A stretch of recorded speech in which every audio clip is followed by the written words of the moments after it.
source of life and cause of death. Water can wash away clues, dilute evidence, and conceal corpses. For investigators, water can be a cunning opponent. For criminals, a most accommodating ally. For the perfect crime, just add water.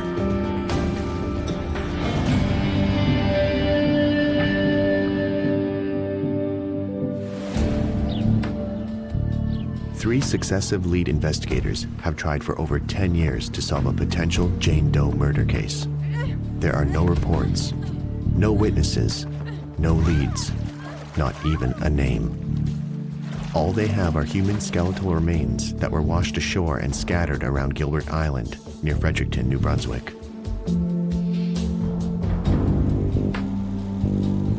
Fall 1992. A duck hunter travels to the island to build a blind. It's a wild, uninhabited place, isolated from the rest of the world by the waters of the St. John River.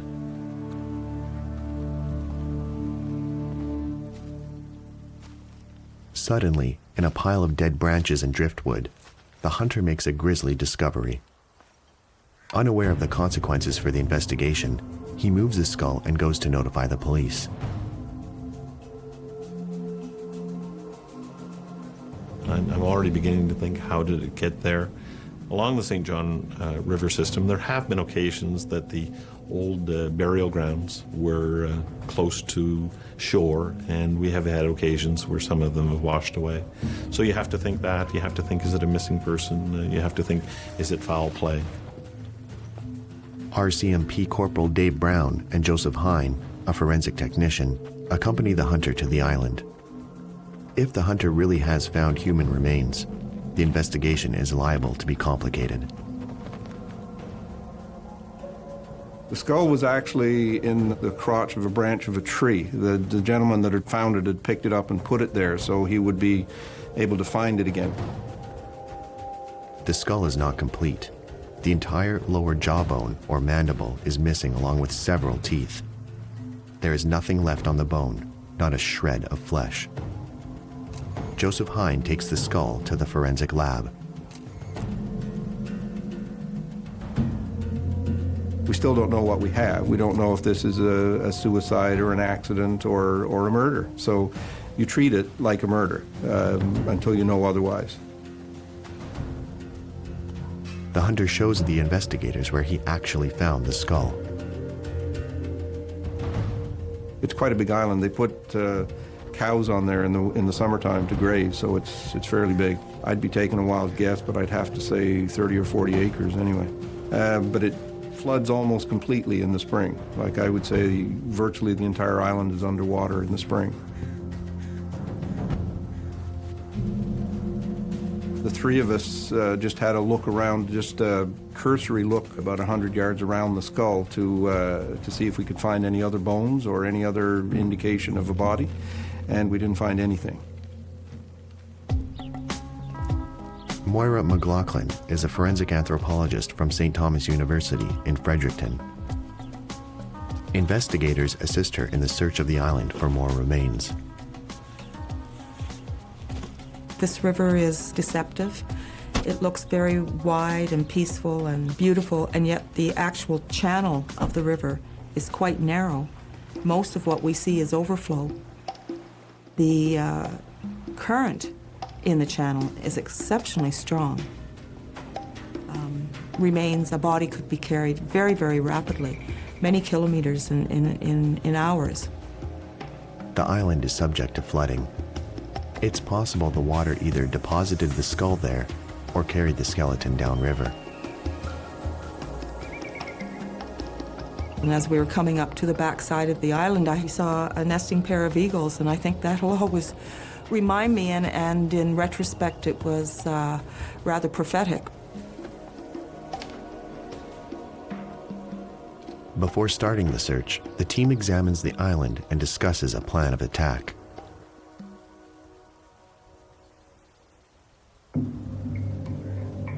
The search team consists mostly of volunteers. They receive clear instructions to protect the scene and preserve the tiniest pieces of evidence. In an area that we thought perhaps would be outside of the area that we might have to concentrate on, we started locating small bones.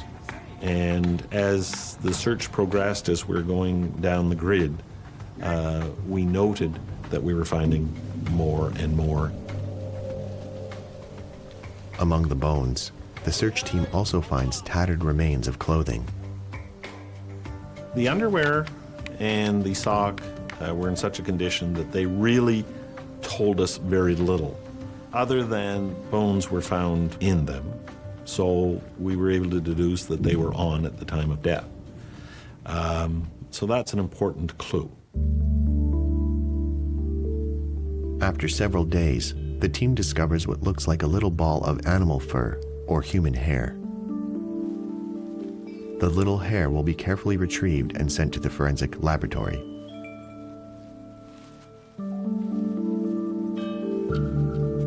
And as we walked upstream along the island, this scattering of bones became more and more narrow until we found an area where there was a lot of dead branches and debris. And in that pile of dead branches and everything else, we found some of the larger bones. And the area where the skull was found was quite a distance from this fanning out. So the water had moved it quite a distance, actually. Finally, an almost complete skeleton has been collected. Maybe 80% of it. There was, the feet weren't there, but they're very small bones and they're so light that they could be carried away. Where the postcranial body was, that is, everything below the cranium was found, had been flooded many times. And those little bones of the hands and the wrist and of the feet and the ankles would easily have been swept away. The water has hidden a key piece of the puzzle, the lower jawbone. Without that, it will be next to impossible for a forensic expert to determine the shape of the face. We did several searches of the island. We never did find the jaw because, water took that away. It took away the important thing. The police have not found any distinctive marks on the bones. No personal items other than clothing. No concrete evidence that could help them identify the victim. There's a very big challenge here. You're not only challenged as a police officer to determine was there a crime, and if so, who committed it. The challenge is also the identification. Who is this person? You have a mystery. Identifying the victim is crucial. Once that's done, the investigators will be able to construct probable scenarios to explain how the skull came to be on the island. The person could have come out by themselves, by boat, died there by whatever means, and the boat floated away or whatever. Or somebody could have brought the individual out there and maybe killed the person there. Or a body could have floated up there out of the water. There were all those possible scenarios, and you can't dismiss one or the other so early in the case.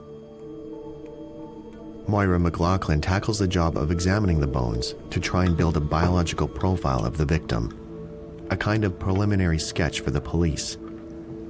She starts by delicately cleaning the bones, just enough so that she will not miss any clues, like the marks of trauma that might point to a murder. I'm always quite careful about how much cleaning there should be, especially bones that I know have been immersed in water for a while, because bones can soften if they're in water for a long period of time. So judicious cleaning, laying it out in anatomical order, and then doing an inventory of the remains. Investigators ask her to determine if the skeleton is male or female. None of these determinations are 100% because the traits that we use for determining sex appear at puberty and develop during puberty, and there have been cases where there has been such an imbalance in the hormones that somebody who was actually biologically a female skeletally looked to be a male. We were fortunate in this regard to have the pelvis. So all of the traits pointed clearly towards it being a female. McLaughlin compares the skeleton's measurements to standard human growth patterns to determine how old the woman may have been. So in adult skeletons and skeletons that have completed their growth, we tend to find ages in decades or even in 20 years, to say somebody is between 40 and 60, for example. In this particular case, there was just an indication that this individual was at the end of their skeletal growth. And so we were able to say that we could put the skeleton in the area of early to mid-20s. The next thing to determine is the woman's racial background. This is done by measuring the size and shape of the skull, particularly around the eyes and nose. Identifying race from skeletal remains is not an exact science. Nonetheless, after taking dozens of measurements, Moira McLaughlin arrives at a conclusion. In the first analysis, the morphological traits pointed towards this individual being Caucasian. The examination of the skeleton has revealed one particular feature of the victim that should make it much easier to identify her.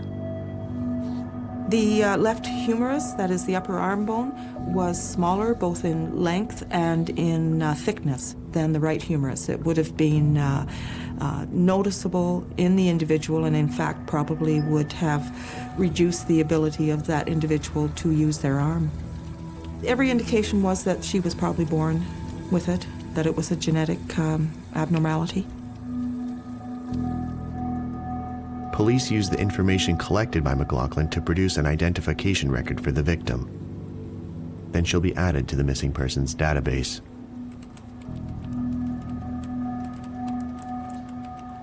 Not only is she added to the database, but she is compared to all the other women who have been reported missing in the country. Dave Brown can use these characteristics to shine new light on the local investigation. Leads slowly begin to come in that may help identify this woman with no name. Dave Brown gets calls from investigators in New Brunswick, Quebec, and Maine.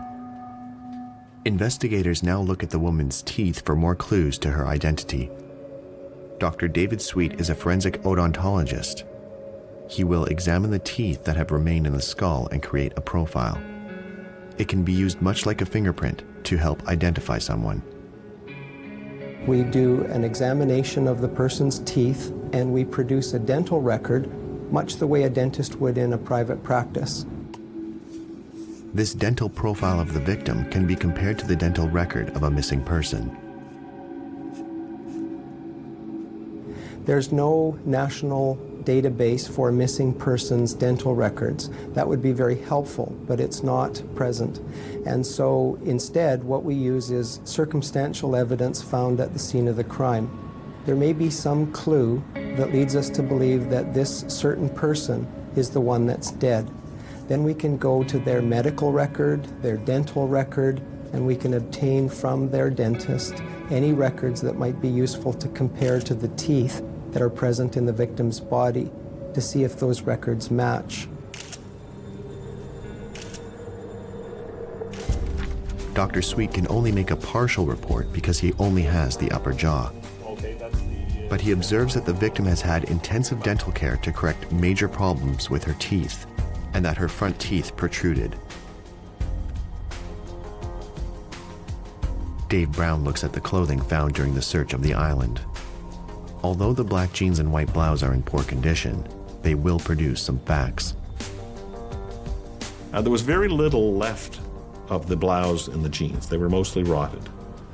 But we were able to find the labels. So one of the things that I wanted to do, and that's getting back to where's the person from, is there any clue that is going to help us, was to look to determine where were these bought? Are these something that are available everywhere? Are they even Canadian? The Canadian Garment Association refers Brown to a number of manufacturers and retailers. He systematically contacts each one It's a slow job that requires patience and perseverance.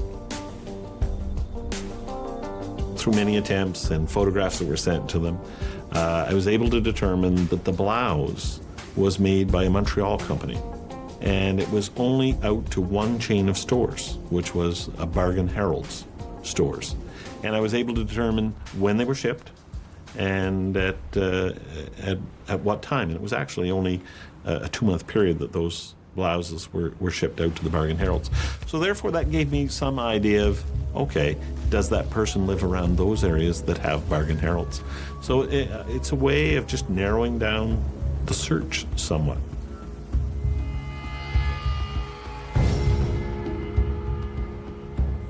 Moira McLaughlin once again examines the bones. This time, she will try to determine a cause of death. Even without organs and tissue, the bones can reveal many clues. McLaughlin looks for signs of trauma, healed fractures, and even teeth marks that may have been left by a predator. I was also looking for evidence of perimortem trauma.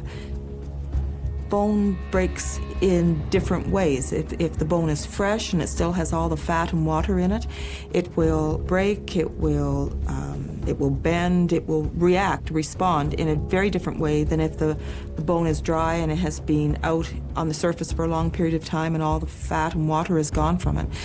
So I should be able to tell the difference between a fresh bone response and dry bone response. And if it's fresh bone and it shows no sign of healing, that's what we refer to as perimortem.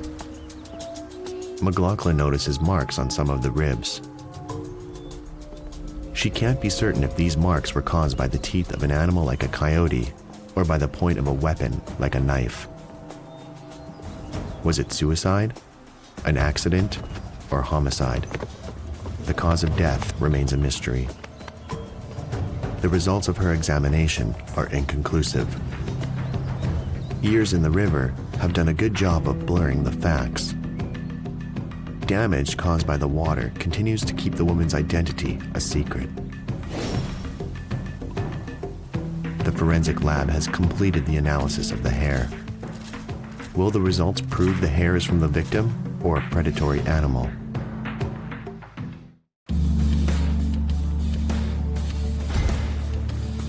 It's been a year since the skeletal remains have been recovered from Gilbert Island in the St. John River. The investigators have established that the victim was a white woman in her 20s with an underdeveloped left arm and an overbite. Her identity remains a mystery. Hair analysis from a sample recovered from the island shows some positive results. They were able to tell me actually quite a lot from that particular hair.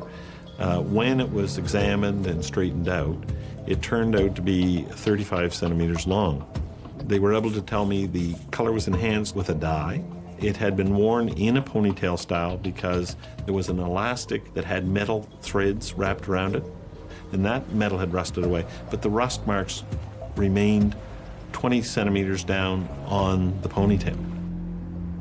Despite this information, they still don't know what the victim looks like. A sketch would allow them to ask the public for help. But without the lower jawbone, creating a composite drawing is nearly impossible. That's a big facial feature, and it really determines what someone looks like. Do they have a small jaw? Do they have a big jaw? Do they have a long face, a round face? So that was a key element that we didn't have. How can we do a facial reconstruction? At the time, there was also the computer regeneration program that was being developed in Toronto.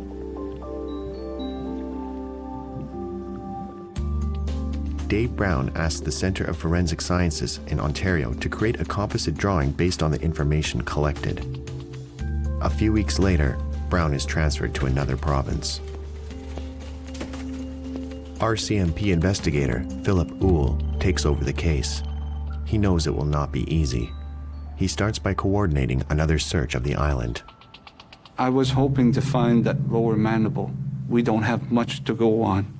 We were left with not knowing who this person is, where she came from, and also how did she come to be on that island.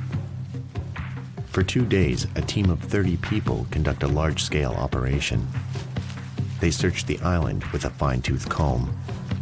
Each square inch, each blade was turned over, and we found some small bones, several, but we did not find the part we were looking for, the lower mandible. Moira McLaughlin tries to determine how the skeleton got onto the island. We couldn't figure out how the skull got there without understanding the river movements and the water movements. And that's one of the things I have to do as a forensic anthropologist, is do what we call taphonomy. Everything that happens to a body from the moment the individual dies until it's found. And that could include water movements, movements of the current, the flood movements in the spring, what the vegetation is like. Has there been any human intervention? Were there any scavengers? So part of this taphonomic analysis was learning about the river. McLaughlin studies the flooding water levels of the St. John River. She believes the body could have traveled from as far as Fredericton, over 20 kilometers away. As the spring flood subsided, the body could have become hung up on the island. As it decomposes, it would naturally disarticulate and could become scattered by predators. Moira McLaughlin's taphonomic study will also answer other questions.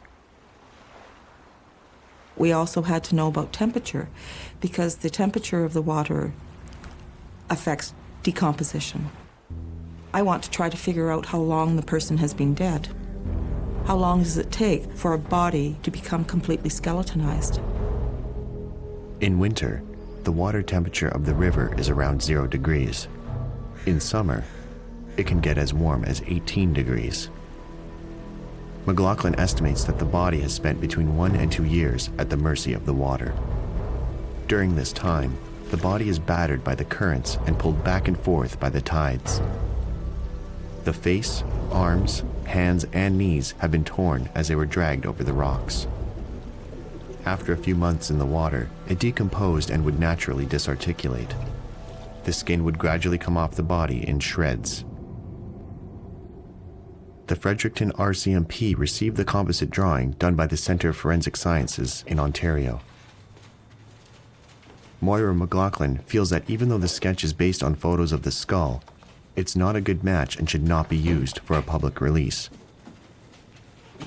Philip Uhl decides to take the skull and bones to Toronto and create a new composite drawing. McLaughlin begins to doubt her conclusions regarding the victim's race. She takes advantage of the fact that the bones are in Toronto to ask another forensic anthropologist to examine them and to confirm whether or not the victim was Caucasian. The center takes a strong interest in this mysterious case and offers to do a diatom test as well, to try and determine whether the victim had drowned. Diatoms are microscopic algae that are found in all bodies of fresh water, such as lakes and rivers. When a person drowns, the diatoms swallowed with the water are collected in the bone marrow, particularly in the femur. Because of the age and condition of the bone samples, the results don't conclude that the victim drowned. Philip Uhl turns to the Canadian Police Information Centre. I made a request of every case available for the maritime area of missing persons, and there was 300 names that came up. And you have to manually go through this and review them. Uhl receives the new composite drawing based on the victim's skull. It seems to confirm that the victim is Caucasian. For the very first time, the police organize a press release. The composite drawing is published in newspapers throughout the Maritimes and also in Maine and Quebec. The police receive a few leads. They compare them with Jane Doe's dental profile, but they don't correspond to the records of any missing persons. The case is reclassified as a major unsolved crime. Once a week, the police update the file. But as weeks and months go by, no new elements are added.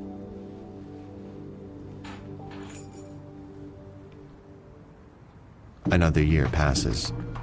The Major Crimes Unit investigators enlist the help of Michel Fournier. He is one of the best forensic artists in the country. They ask him to do a facial reconstruction of the victim. Bien évident, quand on arrive à cette étape-ci. Obviously, when you get to the point of having someone do a facial reconstruction of a deceased person, it's because all the other parts of the investigation have come up empty. Trying to identify the person through fingerprints or dental records or physical descriptions, they've all drawn a blank. So you've almost reached the end of the road. Michel Fournier has just returned from the FBI Academy. He's been studying a brand new identification technique, three-dimensional reconstruction. Comme premier cas, c'était assez... As a first case, it was a pretty complicated one because the skull wasn't complete. If you take away the lower jaw and most of someone's teeth, that will change the shape of their face. So that made my job a little more complicated because I had to do a projection of the jaw. As a general rule, it's not something you do randomly. You take account of what you already know. So, for example, even though the teeth were missing, we could use the roots to determine the projection of the teeth. For facial reconstruction, the artist uses 23 markers. These are points on the skull that indicate what the minimum and maximum thickness of the tissue is. The placement of the markers is the first in a long series of steps that requires time, skill, and painstaking work.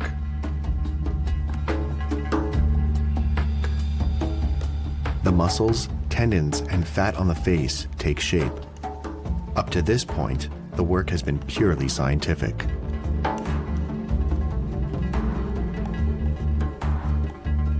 La touche finale. The final touch is the artistic touch that gives some life to the facial reconstruction. The final touch to complete the reconstruction is the hair. The investigators call on an expert wig maker. They've also bought a white blouse like the one Jane Doe was wearing to make the drawing as authentic as possible. It's a revelation for Philip Uhl. It cried out. It was a person, not just a skull. And based on that, I was enthusiastic that this may come to a successful conclusion by identifying this person, who she was, what was her history, how did she come to be on the island. Investigators expect a lot more from this more human and lifelike reconstruction. Days and then weeks go by, and no one calls. It's a hard blow for the investigation.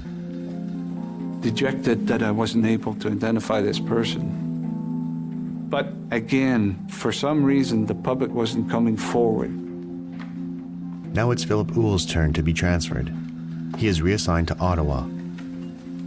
The Jane Doe case is still open, but it seems doomed to become a cold case.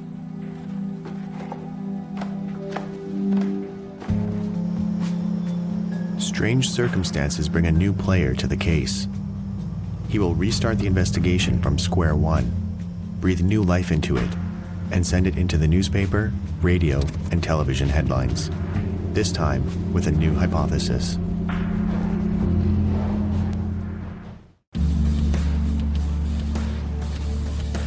It has been over 10 years since a human skeleton was discovered on Gilbert Island in the St. John River in New Brunswick. 2 successive lead investigators have worked on the case. Now a third will try to solve the mystery of the woman with no name. RCMP analyst Gilles Blin is a specialist in VICLAS, the Violent Crime Linkage Analysis System. He is attracted by the challenge and asks for the file. I went through the box. I went through every piece of paper and every statement and every photograph in the box. remembering that the case had not been solved, or we didn't know the identity of the person or what happened to the victim, and I wanted to keep an open mind. I was puzzled for the fact that this victim was found near a large center, had a smaller left arm, a female, and we had a description of her clothes. We knew where the clothes were even bought, and yet it remained unsolved. I found that very intriguing. Why have all the efforts to identify the victim failed over the last 10 years?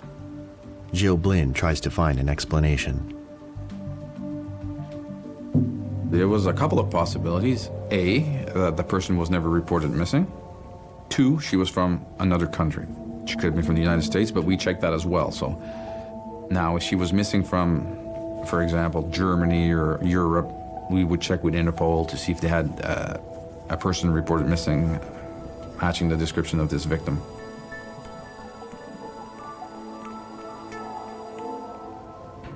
So what I did is I took her poster or her photo, and I had that by my desk all the time. And some people might think this is corny, but I felt throughout all of this that she was guiding me through the process here, and I felt that eventually I was going to get an identity. Gilles Blin calls a meeting with Moira McLaughlin and Michel Fournier. He asks them to go back to square one, nearly 10 years later. There's a new energy. We're going to formulate a new plan. We're going to start investigating this case and see if we can't resolve it. Blin has an advantage over his predecessors. Forensic science has progressed dramatically in the past 10 years. Today, there are completely new, effective techniques like DNA analysis. The first one was DNA. That's the big one. We didn't have that in 1992. The best source of DNA, if you have a skeletal remain, is a tooth. Gilles Blin sends the skull to the Bold Lab at the University of British Columbia. He hopes they can extract DNA from the teeth, despite the fact that they have spent many years in the waters of the St. John River. The teeth, because of the armor coating, can protect the DNA over a period of time from the influence of water. When we received the skull, I selected 2 teeth that I thought would be important sources of DNA evidence. We extracted them and crushed them using liquid nitrogen and a machine called a freezer mill. We take the whole tooth and decontaminate the outside surface using special chemicals that will destroy DNA. But then we put it into a closed system, so none of the DNA from the tooth can escape, but more importantly, no DNA from a person who's analyzing the sample or any other source can get access inside that area. So now we know that when the DNA result comes in the end, we've got that from the tooth and from nothing else. Dr. Sweet is able to create a DNA profile of the victim. It's a huge step, but it means nothing if they don't have a family member to compare the results with. Forensic analysis is a comparison between 2 samples. And many people believe that when you have a body or when you can collect a sample from a body, you can solve the crime.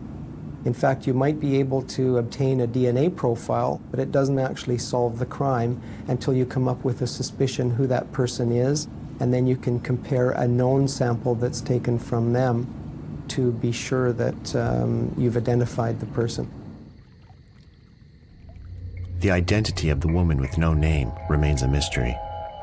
But Gilles Blin believes that the science had taken them down the wrong track with regard to the victim's race. I've worked in this area for several years, and I've worked with First Nations people on numerous occasions. As a matter of fact, there's several First Nations community in the area that I patrolled, and there is no specific reason why I can say this, but my feeling, and right deep in my heart, I felt she was from First Nations. Looking at her, the reconstruction Michel had made, it's a strong feeling that I had that she was a First Nations person. When he shares his intuitions about the victim's Aboriginal background with Moira McLaughlin, she brings him back to the scientific reality. During the whole course of this investigation, two other physical anthropologists independently had an opportunity to analyze the remains, and all of them saw the same morphology in the cranium, and that is a morphology that's indicative of Caucasian. Blinn is persistent, and McLaughlin agrees to completely revisit her analysis of the victim's race. I went back over the bones again. New eyes, fresh eyes, after several years. A lot more experience, many more cases. New methods had appeared, particularly in the microscopic area. A new system called 4DISC had been developed, a computer database. This software will give her a new biological profile to compare with a database of skeletal measurements of modern humans. The person was a living human being at one point. She had a life. She had parents, perhaps people that loved her, perhaps children. And, you know, it's sad that someone met her fate and floated down a river by herself and stayed there for 2 years. It's a terrible story. And I felt really sad for this victim.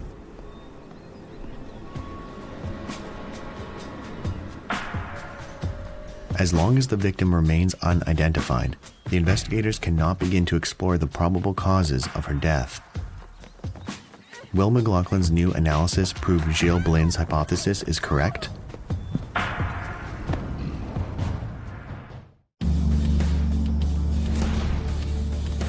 Over a year has passed since Gilles Blinn reopened a 10-year-old Jane Doe cold case.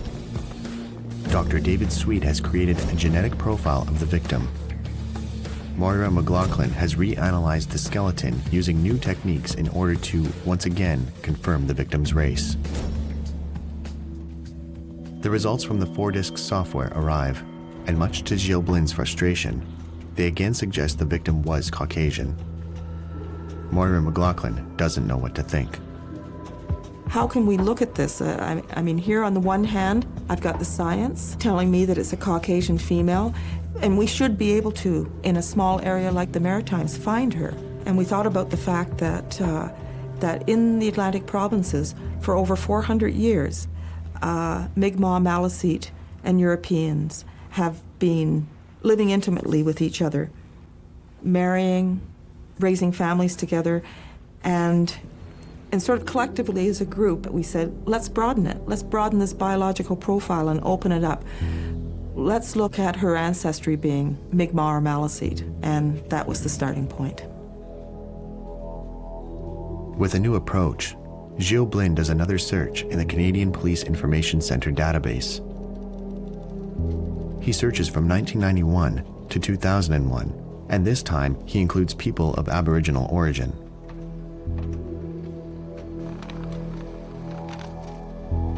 There was in excess of 5,000 missing females. I think I had 300 and odd pages of missing women on those printouts, so I had quite a few to go through. But you gotta remember, not all of them are victims of foul play. Some of them are missing for some odd reasons, runaways and so on. There's a great number that are missing due to foul play, but not all. Months of laborious work yield nothing. 5,000 missing women are checked, and 5,000 are ruled out. The conclusion was there was no match. Simple. I looked at them and then looked at them and looked at them again in the hopes of finding a match. And I didn't find any. Gilles Blinn decides to call on the media throughout the country. One of the largest television networks in Canada agrees to do a special report on the reopening of the case.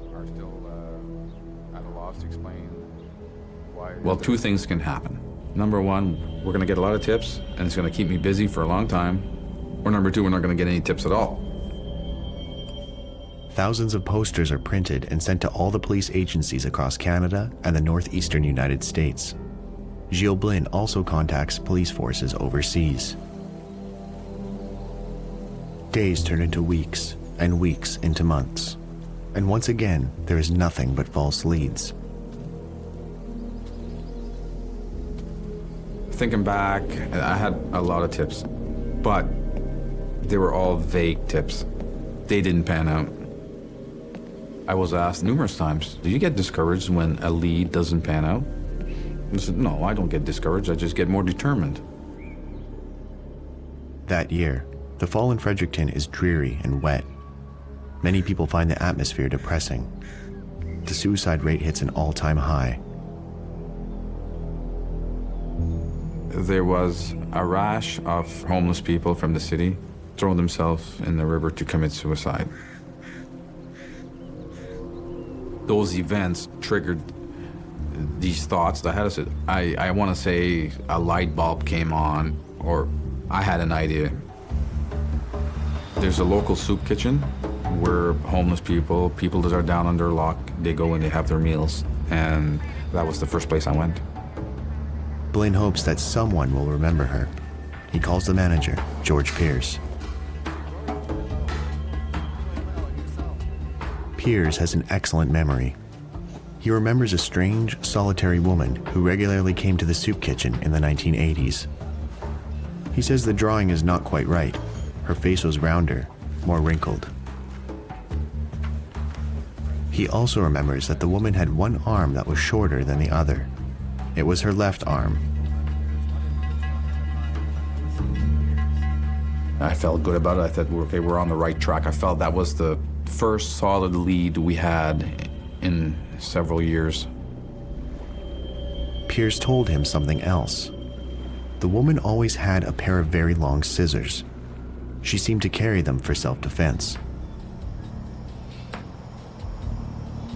George Pierce can still clearly remember the last time he saw her. It was in September of 1990. She was hitchhiking next to the highway.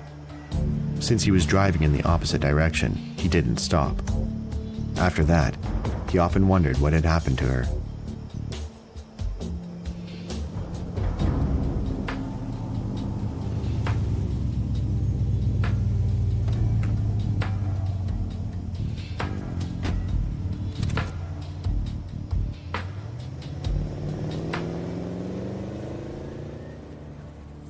Gilles Blin calls the forensic artist, Michel Fournier. He says he would like to modify the drawing of the woman. George Pierce explains that the lower part of her face was fuller and that she had buck teeth. And more importantly, that the skin on her cheeks and neck were more wrinkled. With this new sketch, Gilles Blin again notifies the media about the case. In a very short time, the police receive a phone call from the owner of an old building downtown. He believes he recognizes the woman they are looking for. Gilles Blin pays him a visit.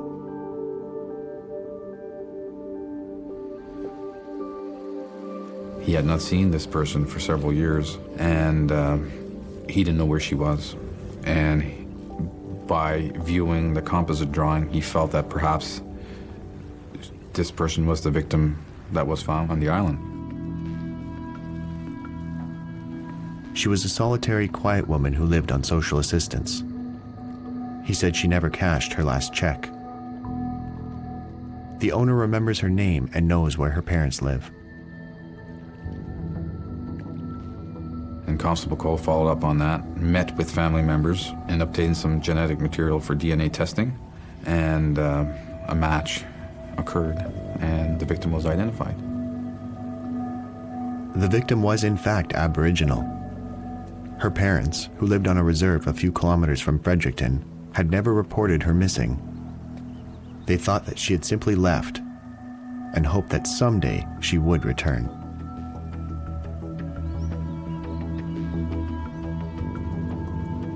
I knew we were going to find something. I knew that it was going to be important, and that these eagles were connected in some way with that individual. And as it turned out, they were important birds to this woman too, in her cultural life. So whether they were looking after her, whether they were bringing us there, I don't know, but for me there's a connection. And I'm glad they were there. Yeah. I can't explain the feeling it is when the victim, all of a sudden we know who it is. We're able to bring that victim home. Now spiritually, that victim is now able to rest in peace. Gilles Blin has finally put a name to a decade-old case file. Out of respect for her family, we will leave her secret in the waters of the St. John River.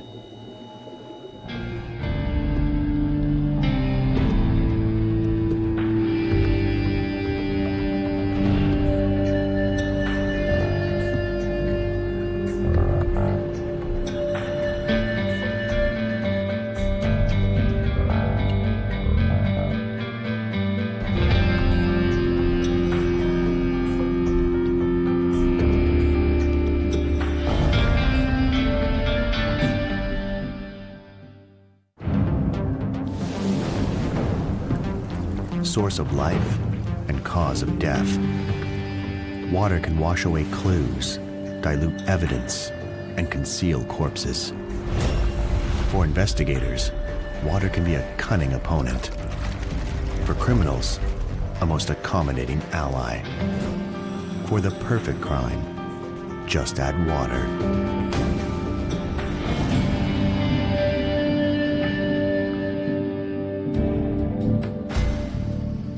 In a suburb of Montreal, Quebec, a cunning and perverted criminal uses water to destroy every trace of his crime. For months, investigators try to focus an enormous number of leads. May 2002. Jessica Grimard did not come home last night. Her parents are distressed that their 14-year-old daughter has not even called. Her father hopes that Jessica spent the night at a friend's. He calls to try and track her down, but no one knows where she is. At the same time, he had a kind of premonition that his daughter was near the water. Not far from where the family lives, in Rivière des Prairies, there's a stream. The father decided to walk to the stream to see if there were any signs of his daughter there.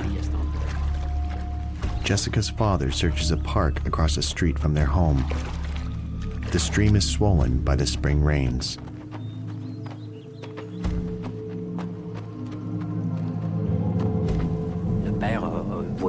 In his mind, the father could see the water and his daughter close to the water. But you don't just think, okay, I'm gonna solve a crime.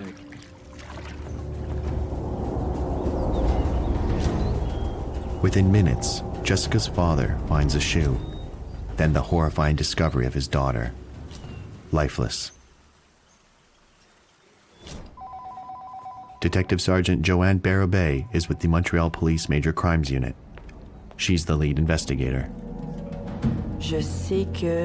I knew that she had been stabbed and her throat cut, and that the father had discovered his daughter's body. Forensic technician France Gignac will assist Barabé to gather evidence from the scene. What I remember from the day is that it was raining heavily as I headed to the scene. I knew the scene was outdoors, and I was thinking, oh my God, what will this scene be like? They know the water will seriously complicate the investigation. Recent rain may have erased footprints, washed away bloodstains, and destroyed DNA evidence. Investigators start at the outside of the scene and work their way in toward the victim. The first thing they need to determine is the entry point.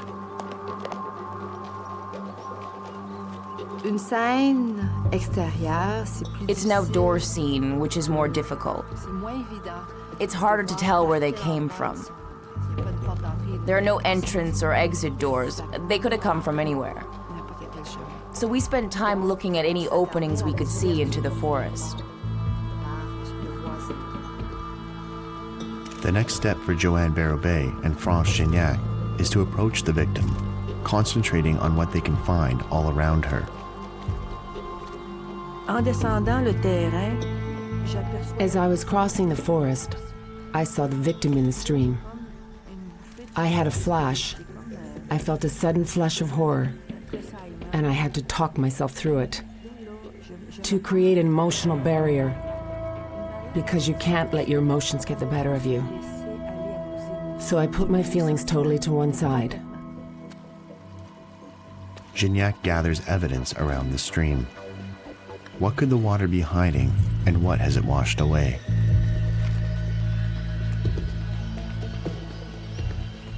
After a detailed examination of the crime scene, they turn their attention to the victim.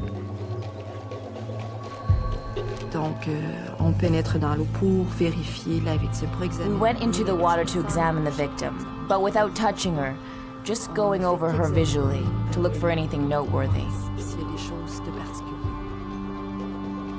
They confirm that the victim's throat has been cut.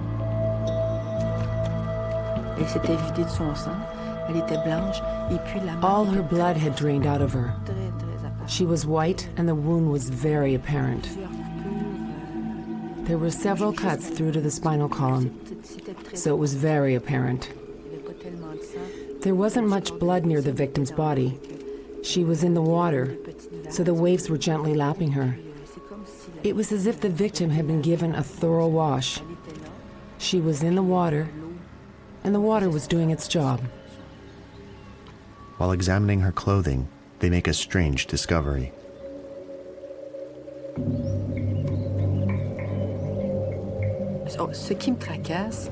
The thing that was bothering me was that the victim had the leaf from a tree under her third sweater. But she was dressed when she was in the stream. So how did the leaf get there? Joanne Bérubé suspects the victim was undressed and then her clothes were put back on. There is the possibility of a sexual assault, which for now I can neither confirm nor rule out. But at the moment, the only clue I have is the leaf. And that leads me to believe that something might have happened.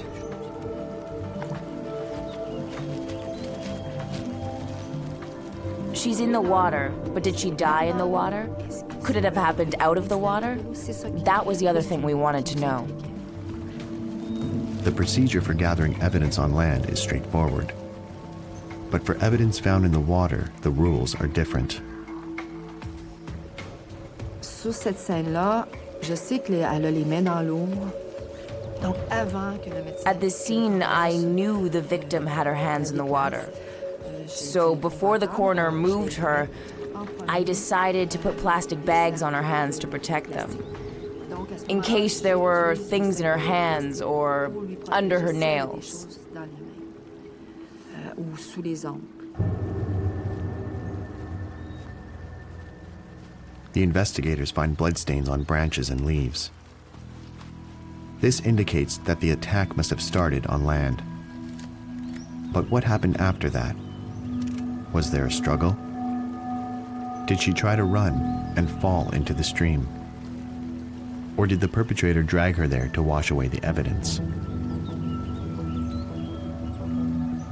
Detective Sergeant Gilles Lafrance from the Major Crimes Unit interviews Jessica's father.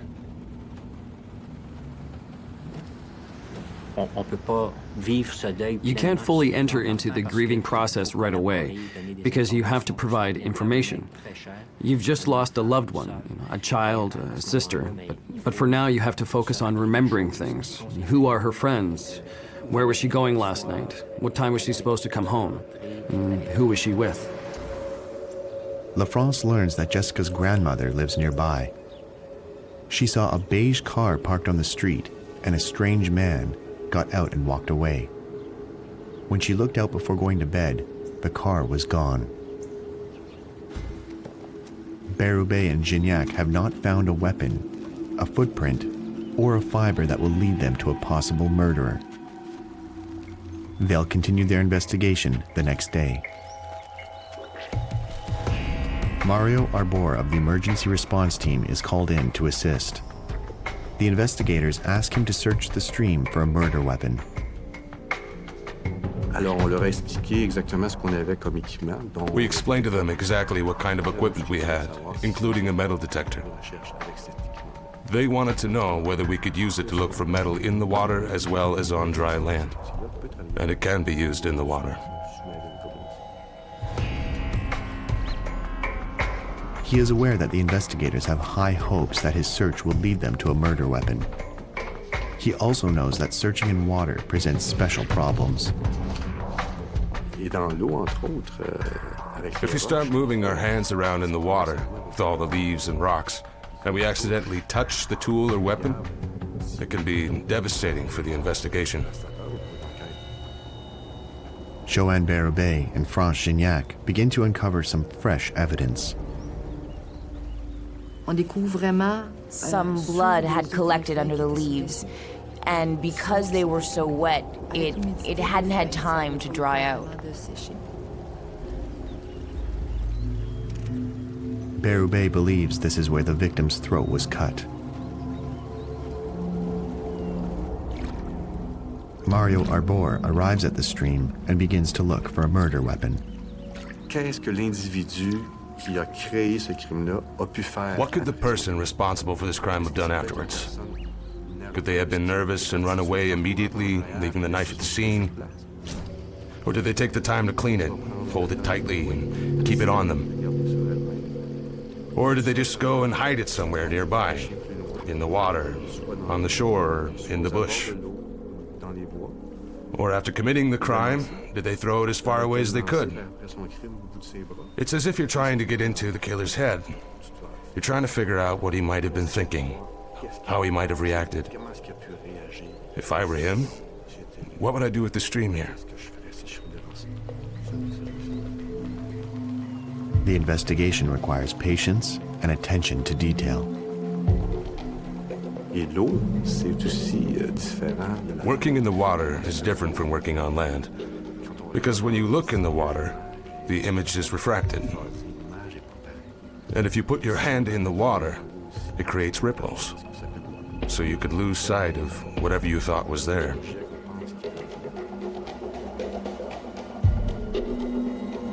Gignac and Berube continue to make progress. We also discovered a second earring that was deeper among the leaves. Had it been torn out by the suspect? Can we find DNA from the suspect on it? That's the important thing for an investigator. Each new discovery raises new questions. Sur la scène, on peut présumer qu'il... At the scene, you can assume anything. It's a man, it's a woman. Here we have a 14-year-old girl who has been found dead. Was it jealousy? It could be a man or a woman. All these things were going through our minds.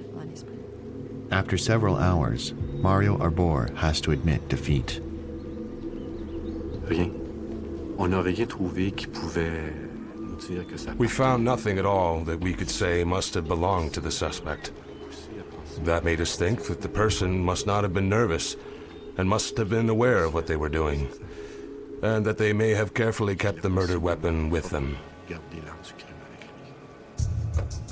After 2 days, there is still no evidence leading them to a murderer.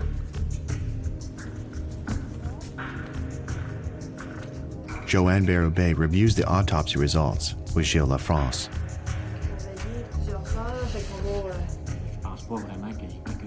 La victime a 25 plaies, dont 9 plaies de défense. The victim has 25 wounds, including 9 defense wounds. She has been stabbed on the body, and her throat has been cut very deeply, with extreme violence. The wounds are very deep.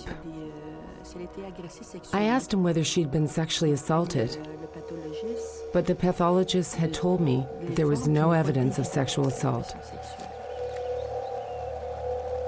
Berube can't stop thinking about the leaf she found on Jessica's body. She calls the medical examiner to tell him about her suspicions. Since there is no trace of semen, the coroner cannot confirm nor rule out the possibility of rape.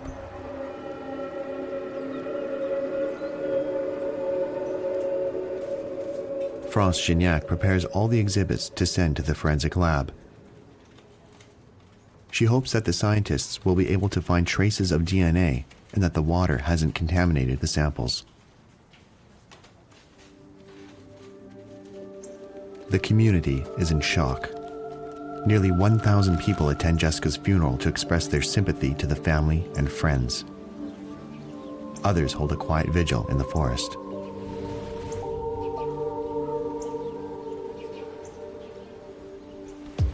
Somewhere in town, the murderer is hiding.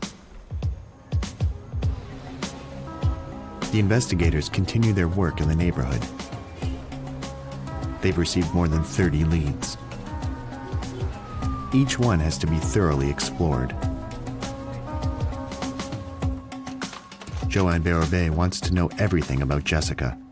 She interviews the family, neighbors, friends, schoolmates and teachers, everyone in her social circle.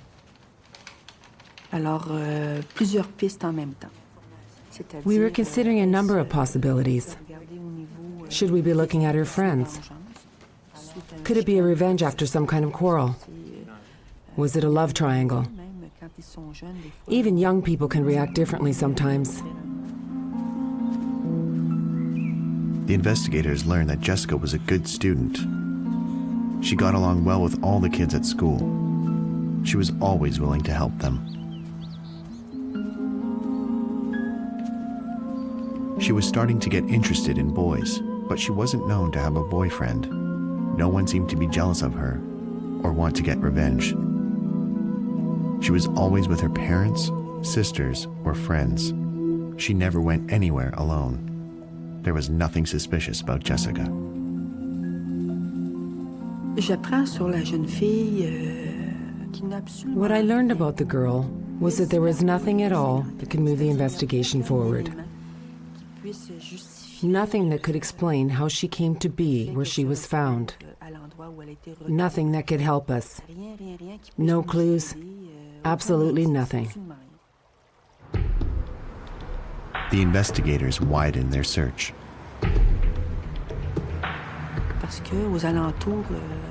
In the area where she was found, there are 3 centers where there are people who have been released, either from prison, from a detention center, or from an institution. Bérubé checks all the individuals released from custody during the months preceding the crime and finds no one. She also checks all the incident reports involving a beige vehicle during the week of the crime, and once again, nothing.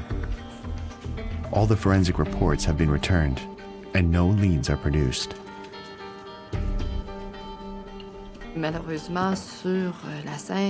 Unfortunately, no DNA was found on the scene, and the victim didn't have any traces of DNA on her. No detail had been left.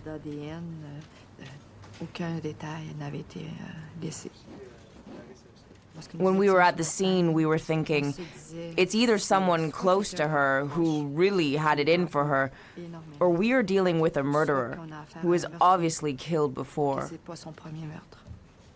And if we're looking for a serial killer, we really, really want to find that person. Because if this isn't their first murder, it won't be their last either.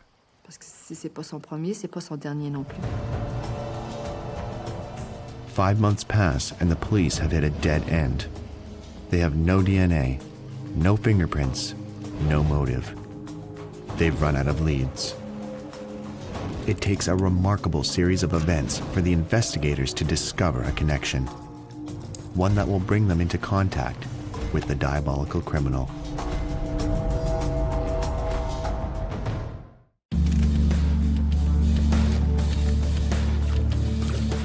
A 14-year-old girl named Jessica Grimard is found fully clothed with her throat cut in a small stream in suburban Montreal. The murderer is still at large, convinced that water has washed away the evidence of his crime.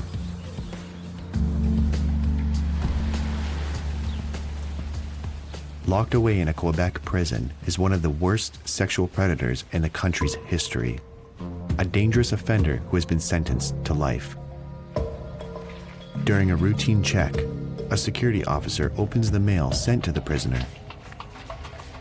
In an envelope addressed to that cell, he finds a pornographic photo of a very young girl. As a result of the photo, the agent requests special authorization to read all the mail that goes in and out of that inmate's cell. For 6 weeks, all the mail going in and out of the prisoner's cell is photocopied before being delivered. Jennifer Colomb, an analyst with the Sexual Assault Unit, examines dozens of perverted letters. She tries to establish a chronology and connections between the depraved stories. There was a lot of things that were written that weren't real. They never happened because the letters were written to entertain. My goal in this was to take the letters, see if it mentioned a crime, and see if I could link that crime to one that was reported to the police department. The letters are always signed with the name Frank or Frankie. But when there was a crime committed, he used another alias. He talked in the third person. So he would write stuff like Bob's Adventure. So all of a sudden, Frankie became Bob for the crime and then became Frankie again. Among all the horrifying letters, she comes across an account of a sexual assault that gives the name of the victim. It's the only letter in which the victim is identified, a young woman in her 20s. Jennifer Colomb recognizes the name and notifies her superiors. The lead investigator in charge of this case is Serge Richard with the Sexual Assault Unit in Montreal. In July 2002, I was informed about a sexual assault charge. A young woman in Rivière-des-Prairies who had managed to escape from her attacker.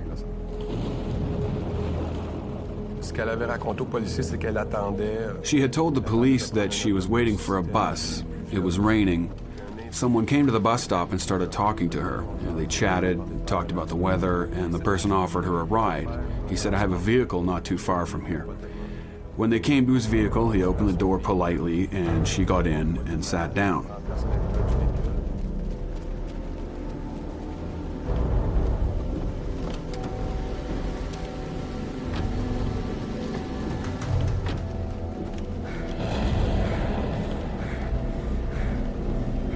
He touched her breasts and thighs, and she managed to escape while he was trying to tie her up. She managed to bite him and open the door and run, leaving her belongings in the vehicle.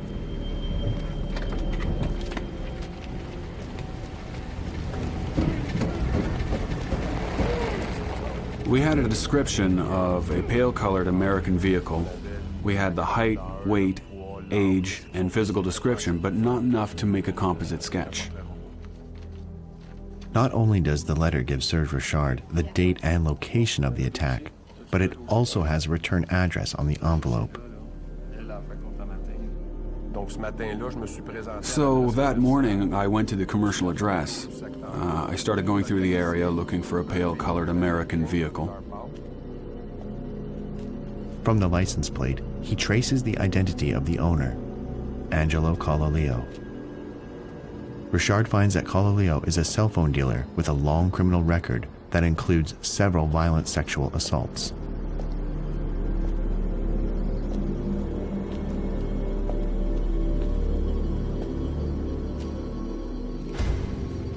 The young woman is asked to come in and try to identify her attacker from a photo lineup.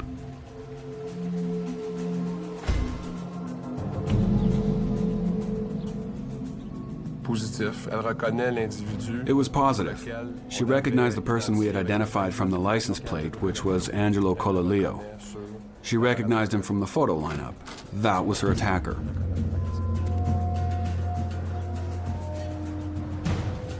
Serge Richard requests an arrest warrant and 9 search warrants. While he waits for authorization, he puts Collaleo under surveillance.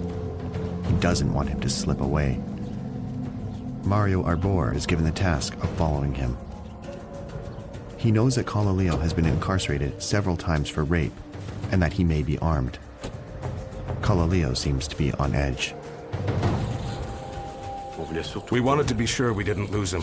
We wanted to be sure that he would be arrested and that there would be no more victims.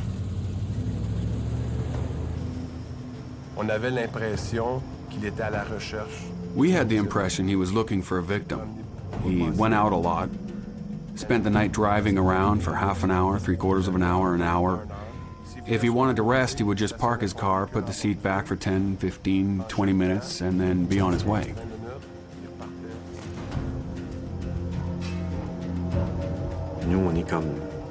We were like chained dogs, just waiting to get the go-ahead.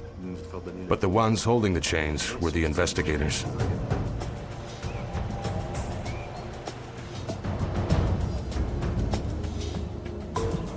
Finally, the arrest warrant arrives. The police know he could be armed and dangerous. They proceed cautiously.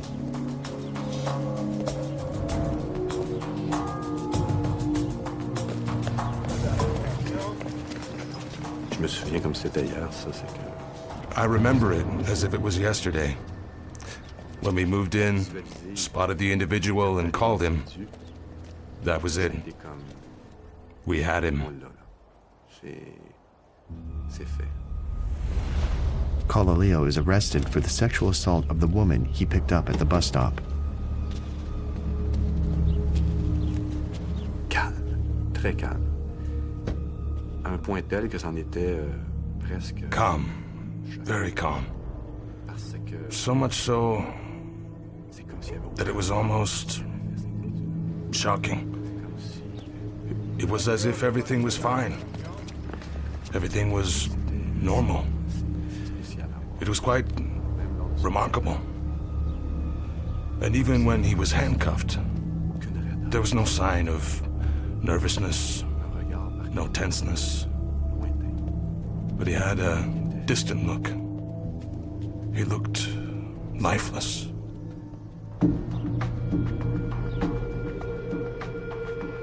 The same day, the police search Kalaleo's home.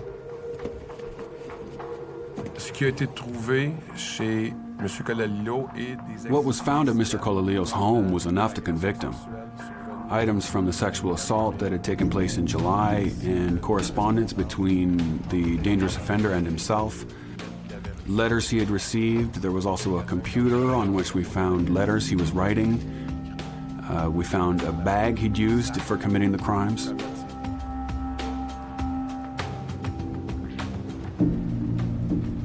Investigators know that Kalaleo attacked the young woman at the bus stop.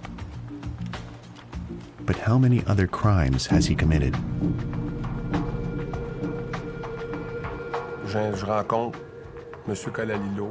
I interrogated Mr. Kalaleo for 5.5 hours. I tried to find out more about him, his personal life, his private life, and so on. We chatted, as if I was trying to make friends with someone, and he was quite open, as we talked about all kinds of things.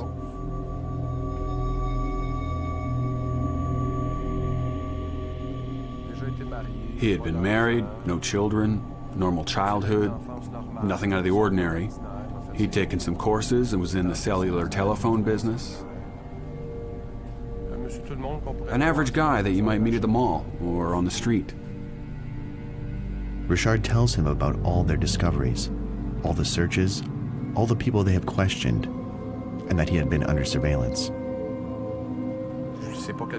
We didn't tell him this all at once. We gave him a little additional information from time to time, and every time we alluded to the events, he always became very pensive.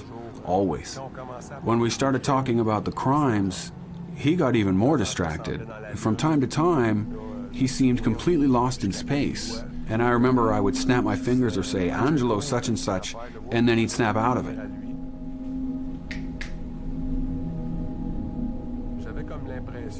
I felt as if... Have you ever seen the movie Silence of the Lambs?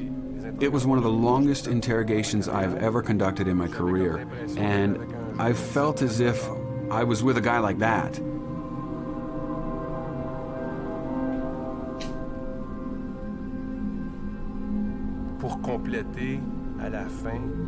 It would end with, "I'll see you later. I can't talk about that. I'm too tired." It would be midnight or 1 in the morning, and he'd say, "I'm exhausted. I haven't slept. You know, you were following me. I haven't had any sleep. I'm tired."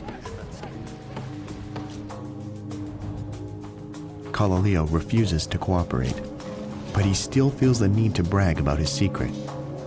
While in custody, he describes his horrific deed to his cellmate. The man becomes an unexpected ally for the investigation.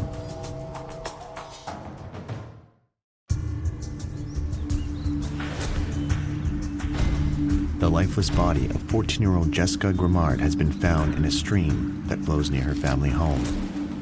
The investigators do not have any leads in her case. They arrest Angelo Kalaleo for an unrelated sexual assault in the same part of the city.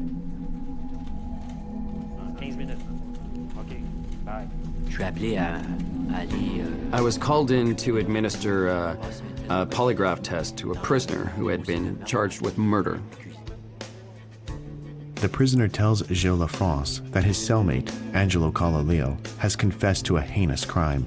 He cut the throat of a young girl and left her in a stream in the Montreal suburb of Rivière-des-Prairies.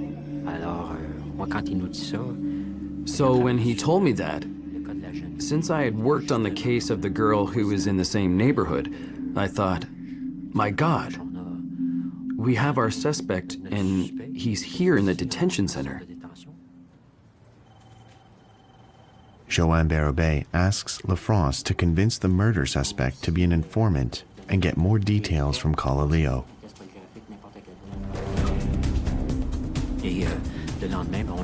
And the next day, we went to see him and get more details. And to our great surprise, he gave us details from the scene of the crime that had not been mentioned before, such as the way the victim had been discovered, facts that could only have been known to the perpetrator of the crime, and to the investigators who had gone over the crime scene. Kalaleo's crimes are so depraved that even another murderer can't keep them a secret. He agrees to cooperate. L'informateur va écrire, va prendre des notes. Le soir. At night in his cell, the informant would secretly make notes on the information he had received. He was even able to make sketches of the crime scenes and exactly how he carried out the crimes. Quite specific details. This information was sent to us week by week. The case against Kalaleo is getting stronger. Investigators must now confirm that the letters taken from his apartment match the ones sent to the dangerous offender in prison under the pen name Frank. The Quebec Provincial Police seize the mail in the dangerous offender's cell.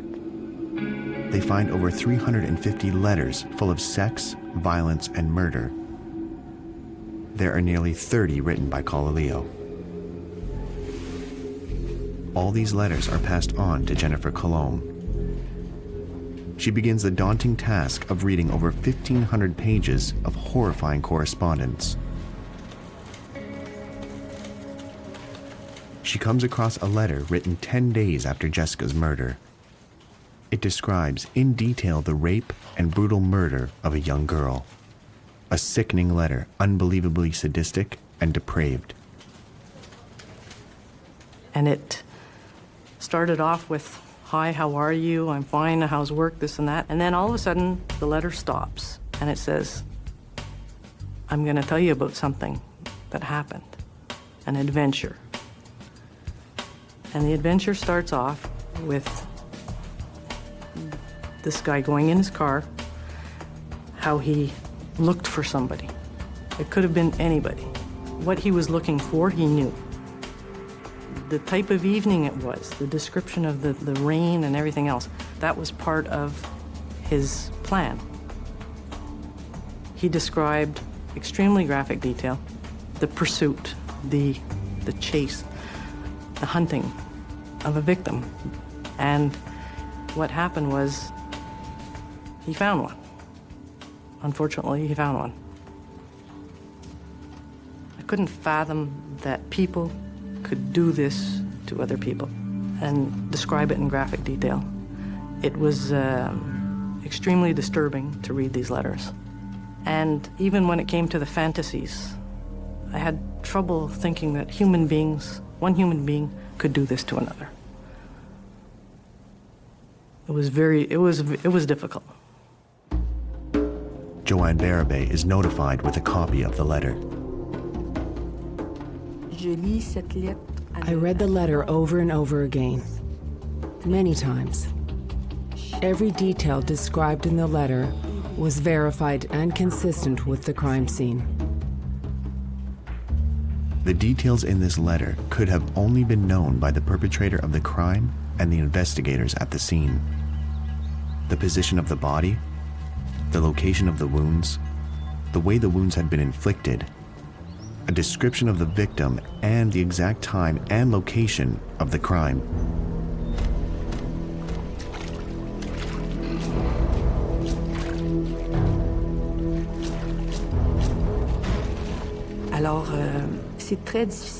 It was very difficult to read all those details.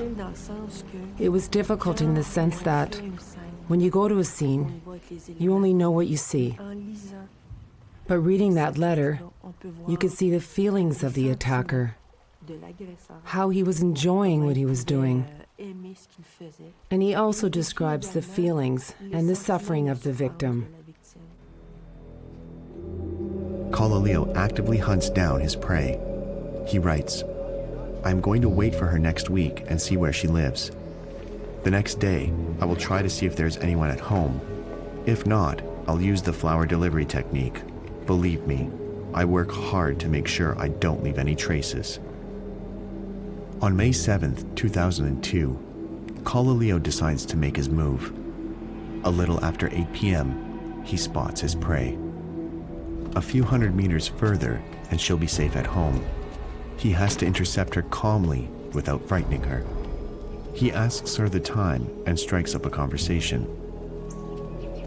Then he got out a knife, put it to her throat, and took her to the forest. And then he sexually assaulted her. He brutally rapes her next to the stream. Then he promises her he will spare her life if she does what he says. He has Jessica wash away all traces of his crime.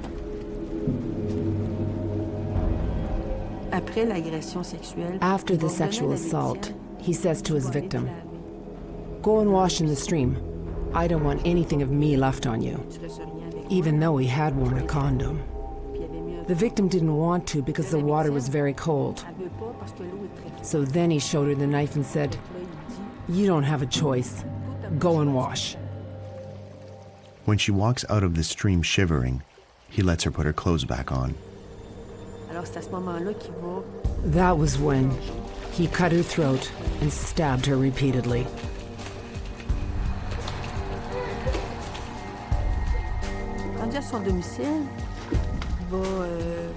Back at home, he went to bed. He was remembering what he had done and began feeling aroused. And then he thought, there's DNA. I didn't get rid of all the DNA. So he went back to the scene. He took the victim's body and moved it around a bit to wash it. The letter is dated May 17th, 2002, 10 days after the crime. Line after line, the murderer relives what he has done, triumphantly sharing it with his old prison mate.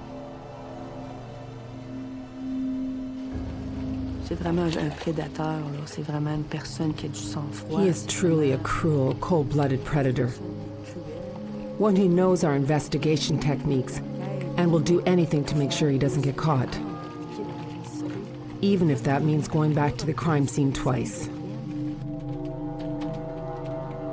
Among the letters, Jennifer Colomb has found 2 other stories of rape and murder that seem very real. These stories are consistent with the deaths of 2 girls in 1993. In both cases, the murderer used fire to hide the evidence. Can Kalaleo be responsible for these deaths as well? Alors, c'est de vérifier au niveau des dos. So I had to look at these 2 other murders that had been made to look like fires. I needed to see whether I could resume the investigations and find evidence that would match his accounts of the scenes. The cases against Kalaleo are multiplying. It seems inevitable that he will spend the rest of his life in prison, or will he find a way to escape his fate?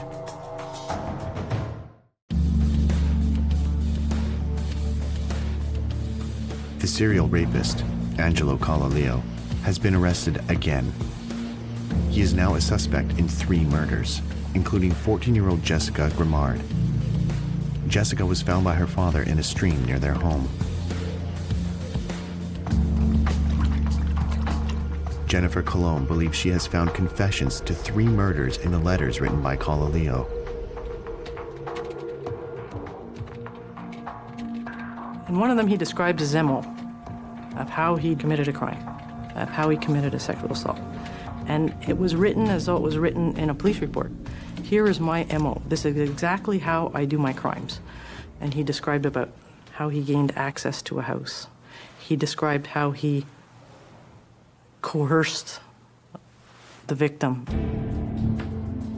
Kalaleo had developed a well-executed technique for capturing his victims. After gaining their confidence, pretending to be a flower delivery man, messenger, or repairman, he would ask to use the washroom.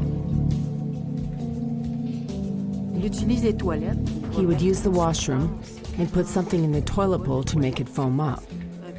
Then he'd say to the person, "Come have a look. There's something wrong with your toilet." Then he would draw his victim into an enclosed space. And then he would handcuff her and threaten her. He would take her to her bedroom and sexually assault her. And then he would use his own special technique. He would strangle his victim just long enough so that she was still breathing. And then he would set the house on fire. So the victim was still breathing and there were no marks.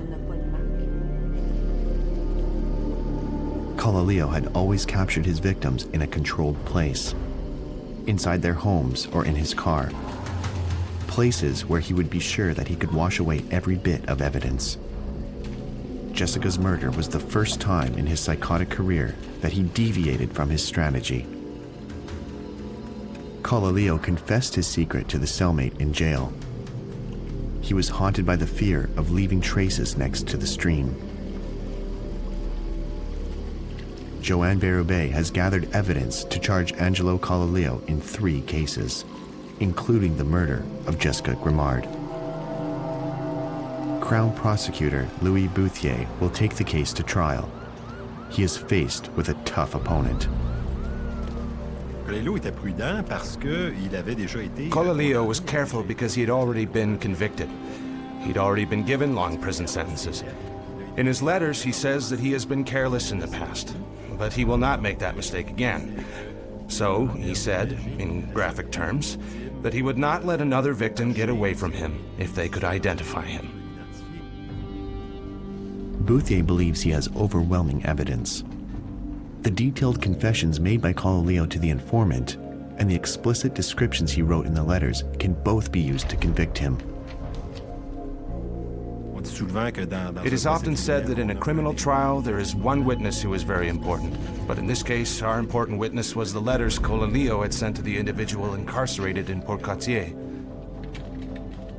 Kalaleo's lawyer objects to the admissibility of the letters. They are so explicit and pornographic that they will likely sway the jury.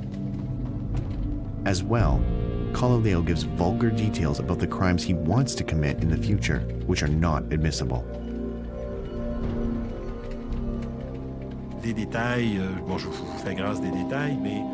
I will spare you the details, but they were absolutely horrifying. Things involving young children and their parents. Unimaginably violent. Often ending with the death of the young victim. In his letters, Kalaleo also talks about his ultimate dream.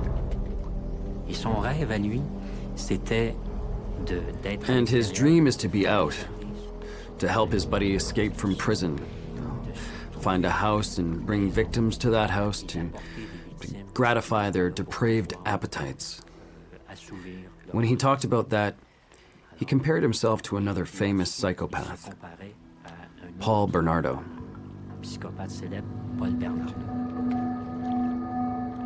The preliminary hearing begins for the 3 counts of murder. Colaleo appears before the court. The image he projected was of the guy next door, a very average, ordinary guy you wouldn't have noticed on the street. The trial date is set for January 9th. The families of the victims have prepared themselves to relive their ordeal. All the media in Quebec are prepared to give it maximum coverage. But 2 days before trial, Colaleo is found lifeless in his prison cell. It is a hard blow for the Crown, and a completely unexpected one.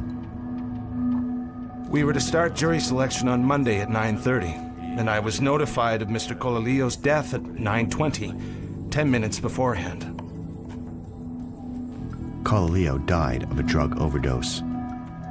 Some people are happy that Colaleo's suicide was a self-inflicted death penalty.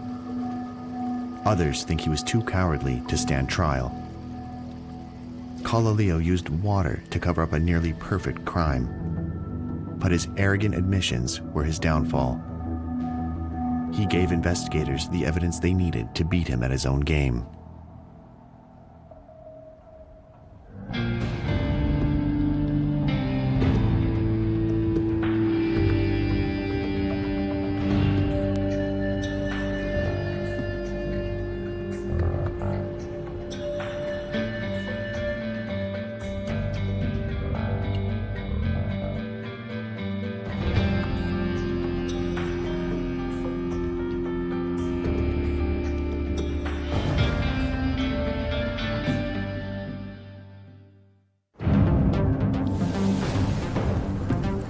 Source of life and cause of death. Water can wash away clues, dilute evidence, and conceal corpses. For investigators, water can be a cunning opponent. For criminals, a most accommodating ally.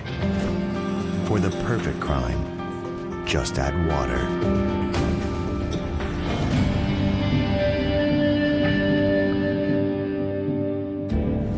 One of the most chilling cases in Canadian history. The victim and the perpetrators are all teenagers, between 13 and 16 years old, and all but one are girls.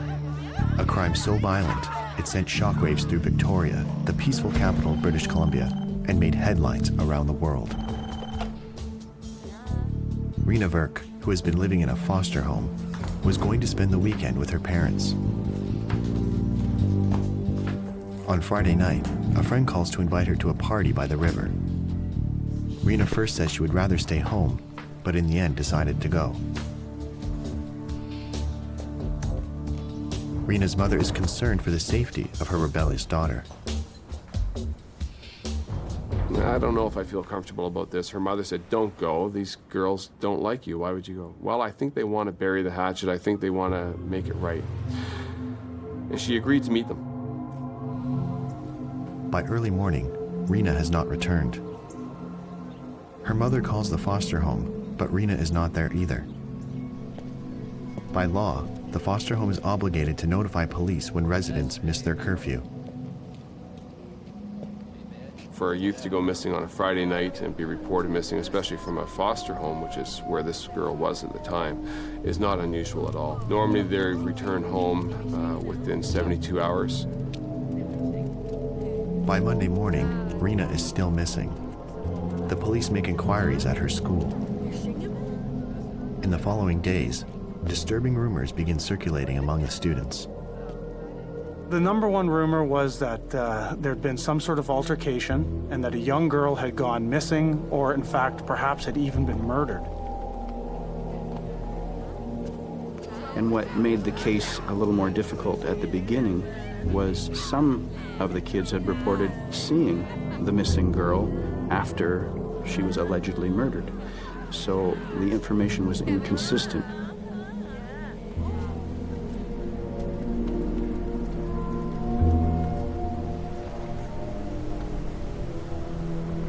This is a young lady who had been missing before, had been reported missing before, and as a result, we believed that she would probably show up in the next couple of days like she had in the past. Rena's parents emigrated from India. Desperate for attention, she was excluded by her peers and became estranged from her family. Some accounts, nice girl. Other accounts, she's lied about things to do with her parents. She's lied about things to do with her friends. And she had a hard time fitting in, so she would do what she could to fit in.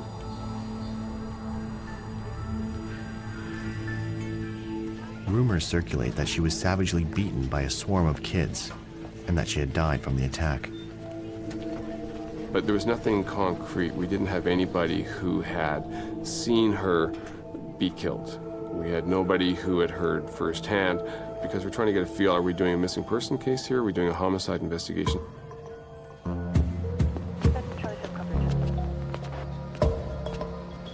Finally, the police get the lead they've been searching for. Someone identifies Chloe and Jesse and said they'd been bragging about beating Rena so badly that they broke her nose. It happens that these two girls actually live at the same foster home with Rena.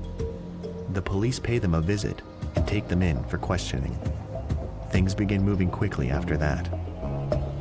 It wasn't very long before the first girl started confessing to being involved in the assault, to what she knew about the actual murder.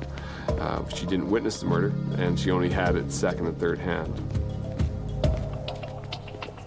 Bob Downey gets the first confession. Chloe gives him the names of all the attackers. 1 boy and 7 girls. The boy is 15 years old, and the youngest girl has only just turned 13. But one confession isn't enough. Bob Downey authorizes arrest warrants for all of the suspects. He takes charge of their interrogations.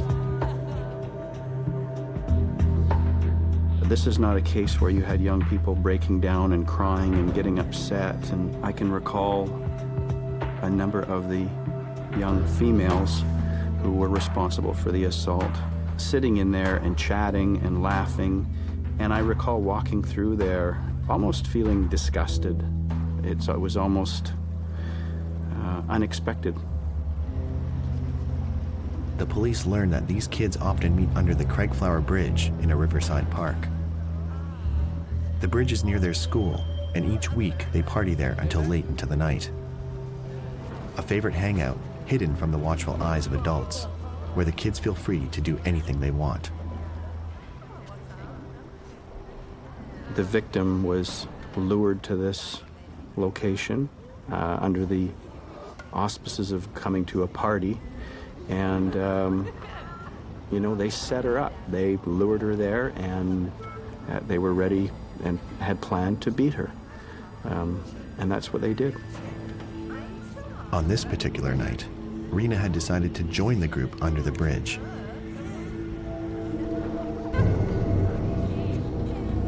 When Rena saw Chloe arrive, she knew she wasn't invited to the party to bury the hatchet. Chloe immediately starts in on her.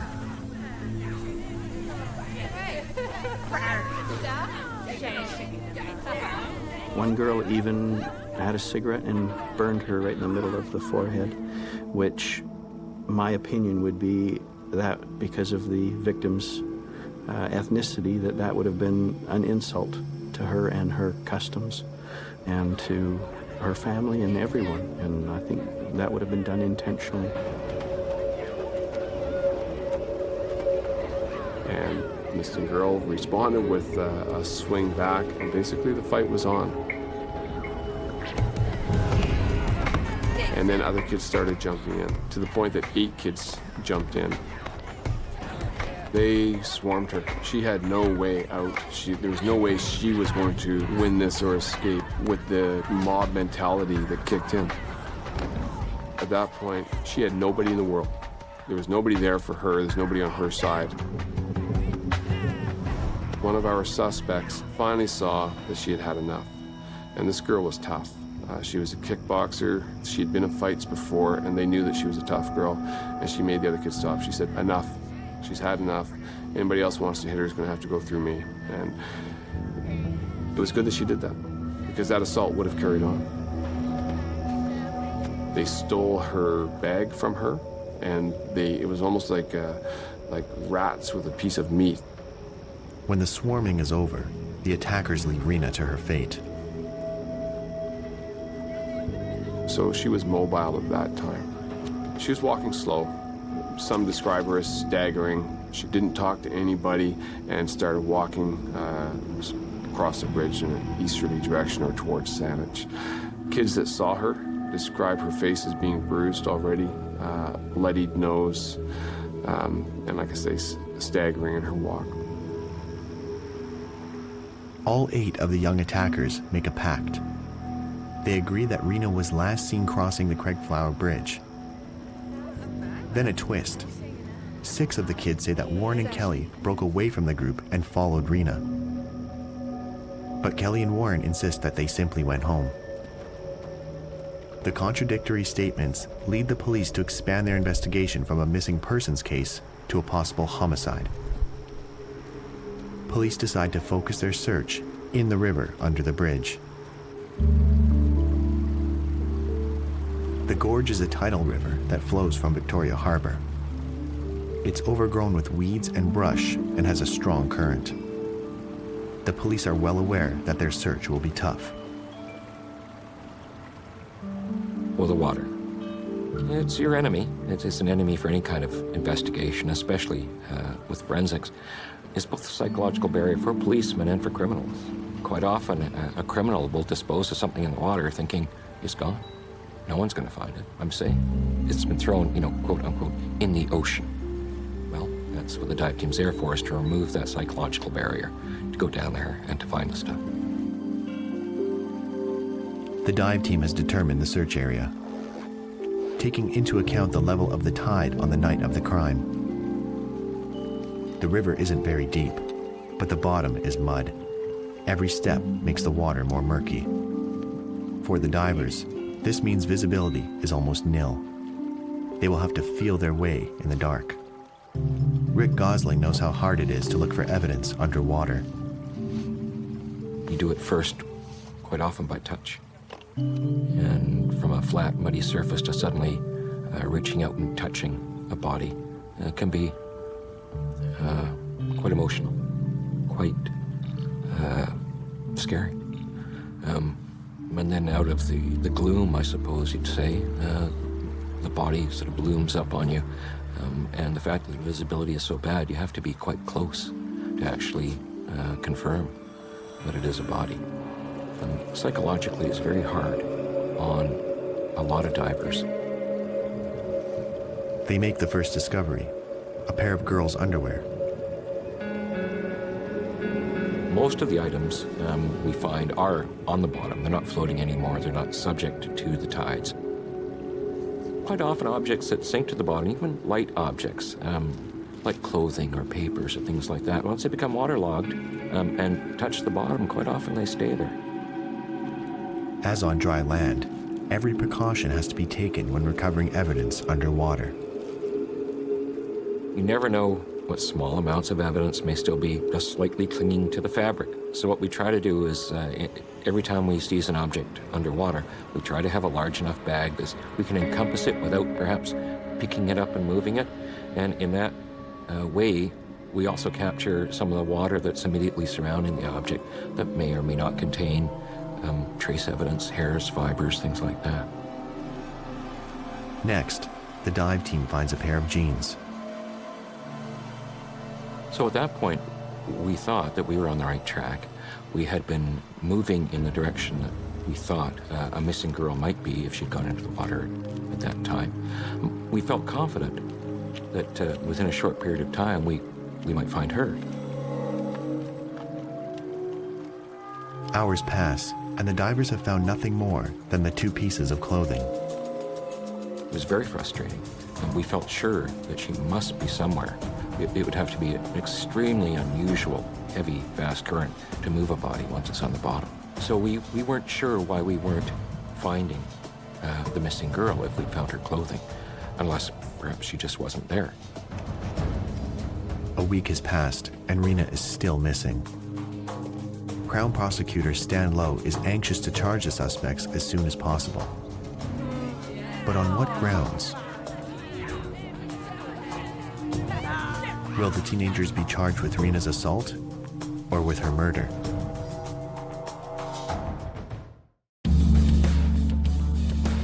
A 14-year-old girl has been missing for a week and is now presumed dead.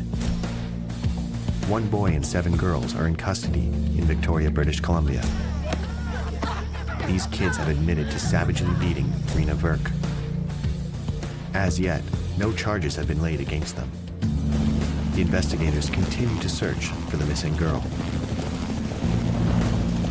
A Coast Guard helicopter is brought in to help with the search. The water is very dark. It looks almost like a deep, deep gray color at that time of year. We passed over the dive team, and we're only within about 400 meters of the dive team when we'd only just really started the search, and just absolutely surprised. I looked down, and there she was in the water. She was very, very well hidden from both the shore and from a boat on the water. However, from the helicopter position right above, it was crystal clear that she was there. The investigators are surprised that Rena's body was not found downstream of the bridge where they had recovered her clothing. Contrary to logic, the body had drifted upstream and became snagged in the tall weeds, hiding it from sight, except from the air. She was floating just below the surface, probably an inch or 2. She was wearing a t-shirt, as I recall. But of course, nothing else. We'd found the clothing she had on, both her jeans and her underwear prior to that. So it was really just a t-shirt she was wearing.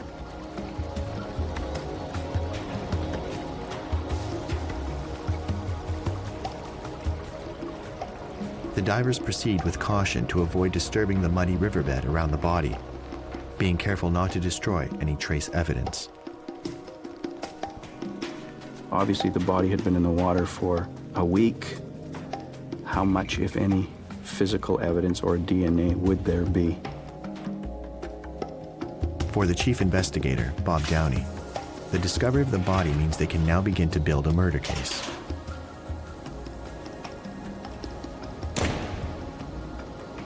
So finding the body, it's almost a relief. It's one less thing to do. And it sounds cold to say that, but we now have a crime scene that we have to go in and deal with it in a forensic manner. And we have a body, so that puts other investigative steps into place. The news of the discovery sends shockwaves through Victoria. People are horrified and outraged that a group of teenagers could commit such a ruthless crime. The murder attracts worldwide attention. It had a big impact on the city, in my opinion, because of the age of the people involved and the fact that you had a young girl who'd been murdered in the area in which she lived. And not just that, but that you had other young people, almost children. I mean, we're talking about people 13 and 14, 15 years of age, who were the suspects in this. So this wasn't a case of a pedophile or something like this, but this was, children murdering other children. What makes this case particularly disturbing is that all the accused are teenagers. 7 out of the 8 are girls. Rena's body has been taken for an autopsy. Finding the cause of death is crucial. If she died because of the beating, there would be 8 murderers.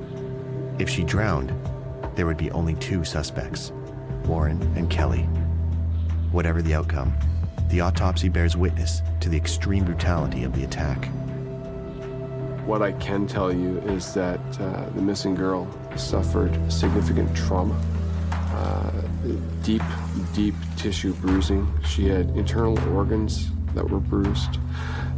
It was significant trauma, and it was of a crushing nature. I've seen several autopsies. I haven't seen this level of bruising take place before, short of perhaps in a car crash, that type of injury. The results prove Rena did not die from her beating. Deep in the tissue of her lungs, the pathologist finds traces of gravel. I attended the autopsy as the exhibit officer, and the cause of death was Well, she was drowned, and I believe that was indicative with the victim being forced down. It was fairly shallow water where she was drowned, and probably the last attempt to get a gasp of breath and near the bottom and sucking those small pebbles from the ocean floor into her throat. The investigators focused their efforts on Warren. According to the testimony of the gang, he is one of the 2 kids who followed Rena on the bridge after the attack. Warren's life has been difficult. At 16, he's been living on his own for over a year. His father has moved to California, and the last time Warren saw his mother, she was dead drunk in her trailer park. Warren became fascinated by a Los Angeles gang called the Crips. They inspired him to start his own, the Crip Mafia Cartel. He would always wear white and his gang blue. He took the investigators to the scene, basically walked them through what had happened, minimizing his own involvement.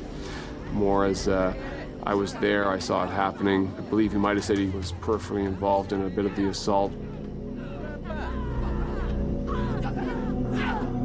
The police begin to put pressure on Warren. They tell him that Rena's body has been pulled from the river and was nude below the waist. They suspect she had been raped, and DNA analysis would prove if it was Warren. They also explain that they are looking for fingerprints on all the evidence, in particular from the running shoes they found on the riverbank. For the first time, Warren looks off balance. He admits that he and Kelly demanded that Rena take off her jacket and shoes, and that he had picked them up. Desperate for help, Warren asks to speak to his father. He was overheard yelling on the telephone to his father, and he swore. He said, I really fucked up. You know, it's about what he did. It's not about what happened to the missing girl. And that's, again, typical of most of these kids. The interrogations are complicated by the Youth Criminal Justice Act. Warren is 16 and Kelly 15 at the time of the murder. Kelly simply refuses to cooperate. She declares that she had no idea what happened after Rena walked over the bridge. Even though witnesses had seen her and Warren following Rena, the police can go no further.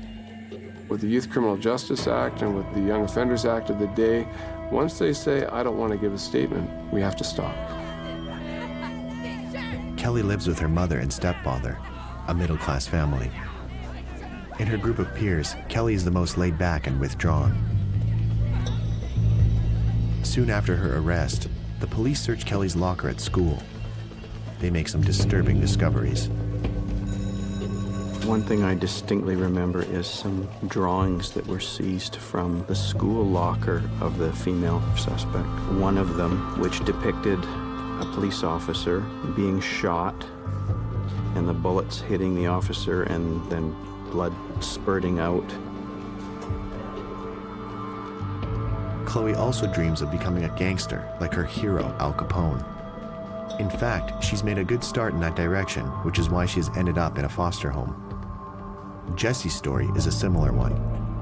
Her mother couldn't control her violent behavior and placed her in the home, with the hopes that it would calm her down. Armed with dozens of search warrants, the police look for evidence from all the suspects. They even seize the clothing they wore on the night of the attack. All these exhibits are sent to the forensic lab for analysis.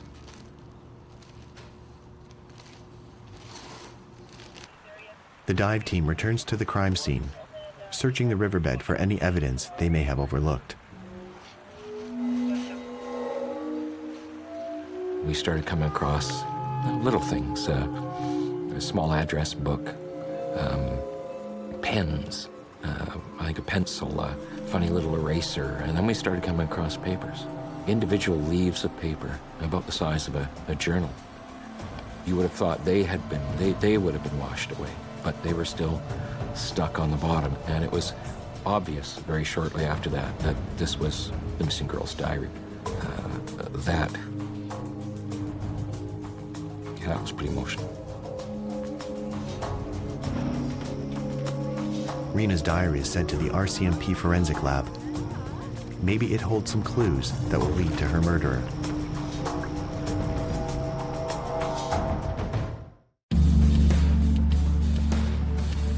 Rena Verk has been swarmed, savagely beaten, and drowned by a youth gang. Police search for clear motives behind such a cruel attack on a 14-year-old girl. The police dive team has just recovered Rena's personal diary in the Gorge River. The diary is sent to the RCMP forensic lab. John Kovacs, a document specialist, gets down to work. Every second counts as the water continues to dissolve the paper, dilute the ink, and wash away trace evidence.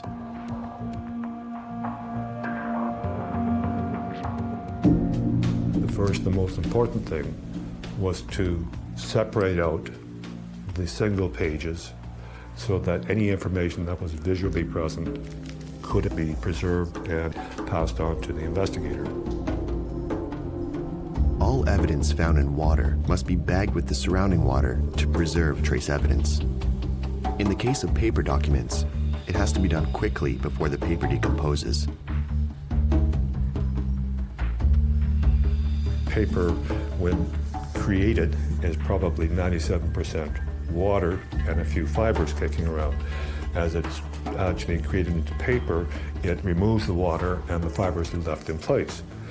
Now that the document has in actual fact been subjected to an environment where the moisture is there, it swells considerably and starts to break down into its component parts. The first task is to separate the pages that have begun to bind together. There were, in fact, areas that had been eroded. In this particular instance, almost all of it was readable text and was in actual fact predominantly written with a ballpoint pen, which is not a water-soluble ink. I did, in this particular instance, create a photocopy record of all the documents so that the investigator could, in actual fact, handle that with no concern as to possibly causing any kind of problem with the original document itself.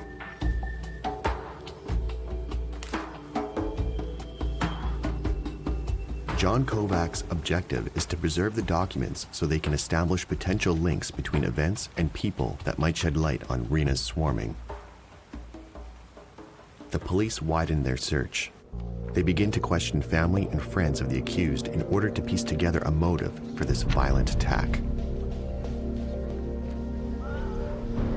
The investigators discover that in the 2 weeks leading up to the attack, Chloe and Jesse, Rena's roommates at the foster home, had been on the telephone a lot with Kelly. When they were in the planning process, they had talked about bizarre things like taking her into the woods and burying her in a hole. I mean, again, this is all, what other kids have told us.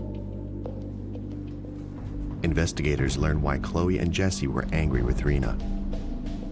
She'd stolen Chloe's address book and then phoned Chloe's friends telling them horrible lies about her. Things like Chloe had AIDS. Chloe was absolutely furious. Worse still, Rena had been flirting with Sam, Jesse's boyfriend. The girls had seen her wearing his jacket. Some even said that Rena had slept with Sam. When Jesse heard that, she screamed that she would take revenge on Rena. Absolutely, it was payback. You can't do this to me. You can't sleep with my boyfriend. You can't take my books and call my friends and say that I'm good friends with you because you're a misfit. But nothing gave a strong motive to Warren and Kelly to commit such a brutal act. Throughout the interrogations, Warren gives several different versions of the events. He maintains for the longest time how he'd simply headed home without having seen Rena again. But the police have an eyewitness. What we have is an eyewitness who says a missing girl going, and then 2 others going. And as we described it later on, we have 3 people going across the bridge, only 2 came back.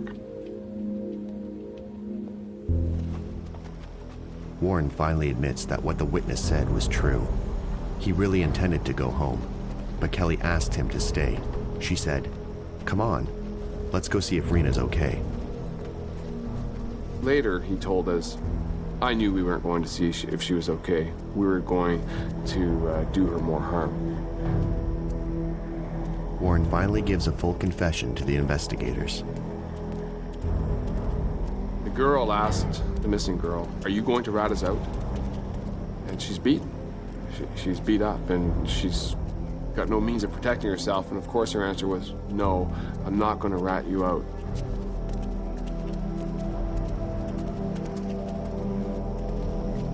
The girl, the suspect, then said, "We're not done." They took her jacket and they took her shoes. They folded those things up and they put them off to one side. So now they started what's an upping, again, to humiliate her even further, to again show that power that they had over her.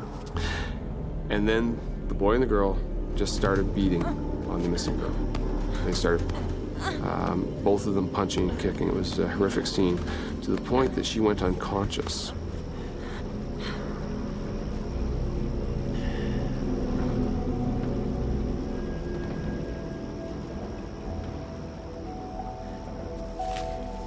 The two of them then dragged her down to the gorge waterway. On the way down, her jeans started sliding down, exposing her buttocks. Warren says that when they arrived near the water, he saw that Kelly wanted to drag Rena into the river. He asked her 3 times to stop. But Kelly didn't. She pulled Rena into the river, deep enough to hold her head underwater, for a very long time. The boy described seeing red foam coming to the surface from where the girl's being held under, and he would see this in the moonlight, that it was a full moon that night. Kelly continues to deny everything. She maintained she'd simply gone back home that night, like all the others. She remembers taking a shower before going to bed. She insists that the others had decided to make her the scapegoat, but she is innocent. In the end, the diary does not offer any new clues. I probably didn't know a lot about the victim, but formed some opinions from reading her diary. And I felt that this was a young girl growing up, wanting to be accepted, wanting to be popular, having probably difficulty in the home because of their expectations, which were normal expectations because of the value system of her parents, and her, battling against that. Despite some limited evidence, the lawyers have their work cut out for them. They must prepare strong cases against 8 accused. 6 for aggravated assault and 2 for second-degree murder. Prosecutors decide that Warren and Kelly will be tried as adults.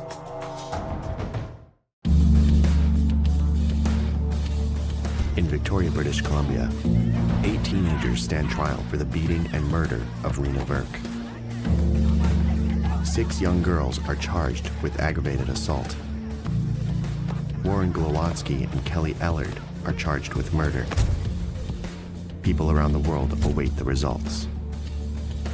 The assault case is airtight and should be over quickly. The prosecutors have evidence, eyewitnesses, and confessions. The girls are charged under the Youth Criminal Justice Act. They all plead guilty and are sentenced to between 6 months and a year in jail. Warren and Kelly are tried as adults. Both appeal the decisions, but the appeals are rejected. There are no witnesses to the murder. No one saw Kelly or Warren drag Rena towards the river and drown her. Crown Attorney Stan Lowe is looking for concrete evidence that will put the suspects at the scene of the crime. Could water have washed away the incriminating evidence? The first piece of evidence is the pair of jeans that Warren was wearing the night in question. Will they put him at the scene of the crime? He was wearing white jeans. He had a girlfriend at the time. And as I mentioned, he had one of the witnesses that was sleeping over at his house. Both the girlfriend and the witness described as about a dime size or quarter size, what they thought was blood stain on his jeans. He took his jeans and his socks and he washed them. He actually asked for instructions how to bleach the spot out of his pants. When we got the jeans later on, we were able to find the mark, but we were unable to trace it back to actually being blood, and that's because of the bleach that was used. He didn't want to be tied to that at all. He knew there was evidence there, and he did everything he could to get rid of that evidence. The next pieces of evidence are the shoes worn by the accused. Each pair is placed in individual exhibit bags. Scott Green examines the shoes at the RCMP forensic lab. He notices something strange. What I found later was those shoes, albeit they appeared to be dry when they went in the bag, they started to sweat and water leached out of those shoes and formed in the bottom of those bags. That didn't happen with any of the other shoes that we seized. And my theory today is that those were the same shoes that those two suspects were wearing the night of the murder. They got soaking wet, and they never completely dried out. The forensic analysis was deemed inconclusive. It was not strong enough to place them at the scene of the crime. The third piece of evidence is the pair of jeans recovered downstream of the victim. Forensic analysis found no DNA evidence to put Rena in the jeans. The fourth piece of evidence is the jacket found near the Craigflower Bridge. The jacket had its own interesting story. It was taken from the girl, it was folded up and put down. A person coming by on a bicycle found the jacket, thought it might belong to a friend of theirs. They picked up the jacket, saw blood on the jacket, and they took it home and washed it. The Crown Attorney knows that without concrete evidence, it will be nearly impossible to place the suspects at the scene. Although Warren has made many confessions, Kelly has denied everything. Warren goes to trial first, charged with second-degree murder. From the beginning, Warren looks vulnerable. He looked young, small, nervous, apprehensive. Prosecutor Stan Lowe begins with a powerful opening statement. 3 crossed the bridge. Only 2 came back. Warren admits to crossing the bridge with Kelly and catching up with Rena. It's 1 point for the Crown. I heard a very generalized, antiseptic version of events, which shifted blame from himself towards Kelly Ellard. And he portrayed himself as a person who was trying to stop her by asking her to stop no less than 3 times. But what he did was minimize his involvement. No detail. And it was completely devoid of any descriptors of the victim during the course of the incident. In cross-examination, Stan Lowe questions Warren about the events that night, moment by moment, but not in chronological order. He's counting on this tactic to throw Warren off balance. He did not discuss what his motivation was, so I took him there. He spoke in general terms of the events that occurred, but I took him through each one. I queried him as to what he was thinking at the time, what was going on, what did he expect to happen? Why would he assist in taking her shoes and jacket? He didn't know. On questions that probed into his actions, which I say speak louder than words, he didn't have a reasonable answer. The trial lasts a month. The judge delivers a lengthy judgment. Up until his final word, it's impossible to predict what the verdict will be. Guilty. The mandatory sentence at that time was a life sentence with no eligibility for parole for 7 years. Warren was 15 years old at the time of the crime. 17 when he was sentenced to life in prison. The lawyers believed that Warren's conviction would help with Kelly's prosecution, or so everyone thought. In fact, the crime has provoked such outrage in Victoria that Kelly's lawyers have requested that her trial be moved to Vancouver, 150 kilometers away. After 2 years of delays, Kelly Ellard finally gets her day in court. She is admitted to being part of the first beating, but to nothing more. Kelly's lawyer emphasizes that nothing puts his client at the scene of the crime.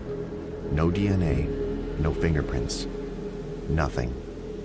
He claims, quite simply, that Warren lied. Regardless, Kelly Ellard is found guilty and sentenced. Her lawyer immediately appeals. 5 months later, Kelly is released. Catherine Murray, a colleague of Stan Lowe, has been following the trial. The cases that I was working on were the Crip Street Gang cases when we heard about the appeal.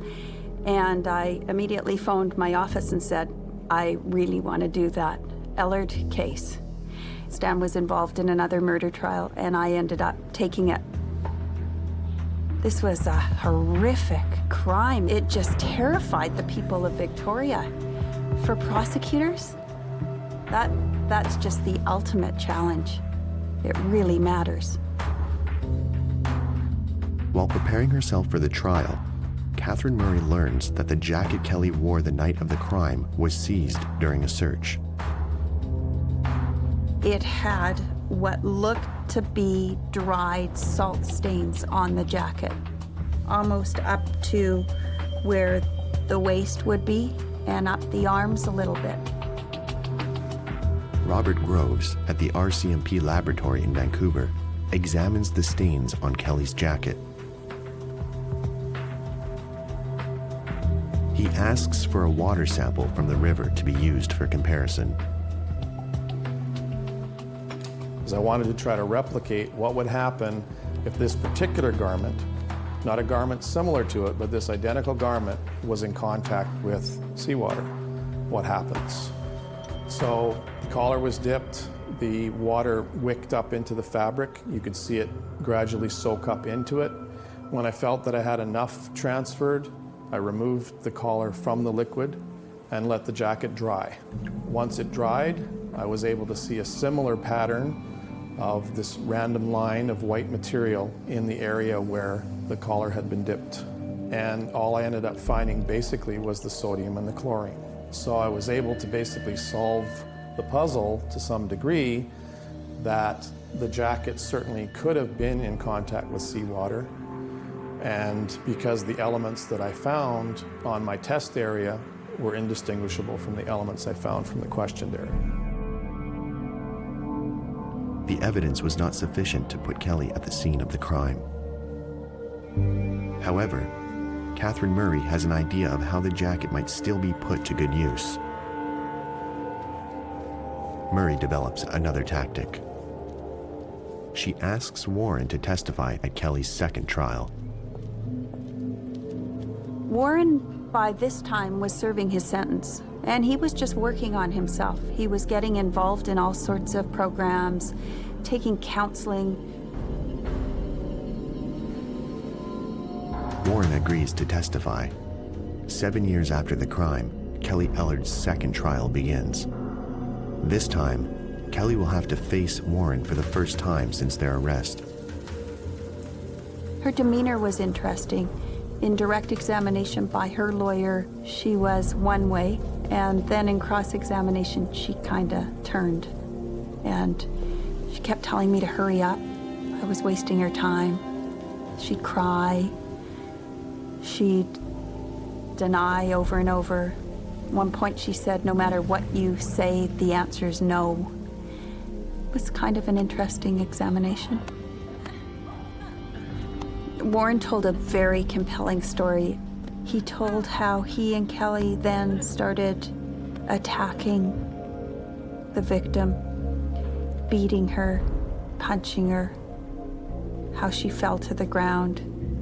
They started kicking her, stomping on her, actually physically getting on her, stomping up and down on her until she stopped moving, clearly unconscious. how Kelly then took one of the victim's feet. He took the other, and how they started to drag her towards the water. How once they got to the water's edge, he stopped. And he watched as Kelly dragged the victim into the water up to about her waist. And then how Kelly held the victim's head underwater until she stopped moving. He then told us how the victim was floating. At the end of Kelly's cross-examination, Catherine Murray pulls out the jacket and shows it to Kelly. The courtroom is shocked by Kelly's reaction. I just held it up and I said, the jacket tells the story, doesn't it? And she sort of broke down and said, you've got what you wanted. I'm going to be convicted. I'm going to be in jail for the rest of my life. Does that make you happy? Words to that effect. The jury's verdict? A bombshell. After 5 days of deliberations, Ellard number 2 resulted in a hung jury. 11 guilty and 1 not guilty. When that happened, we immediately got on the phone and we started phoning the witnesses, told them, and they said they'd be there for us again. So we started up again and did Ellard 3. Warren came through again, and Kelly was found guilty. Murder, second-degree murder. Kelly Ellard appeals yet again, but in 2009, her conviction is reinstated, putting an end to a legal case that spanned more than a decade.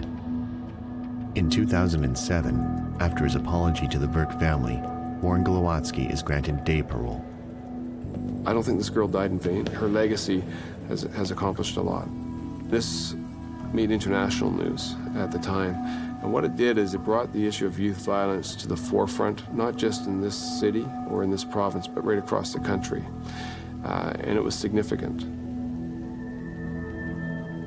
Warren and Kelly believed that water would hide their secrets. But that was not the case. For Rena Verk, justice has been served.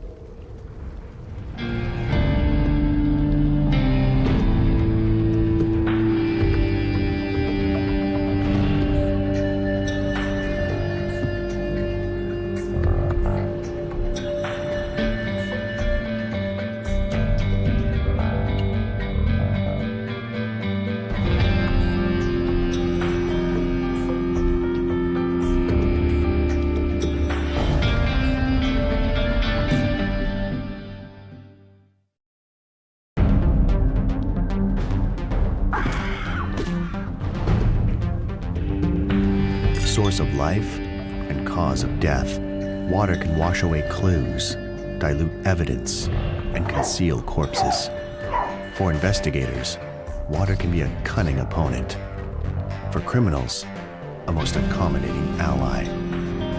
For the perfect crime, just add water.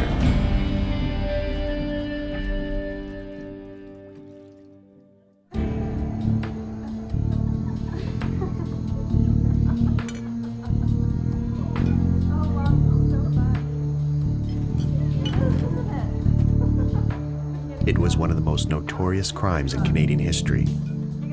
A crime so evil and chilling, it captivated the people of Southern Ontario for more than a year.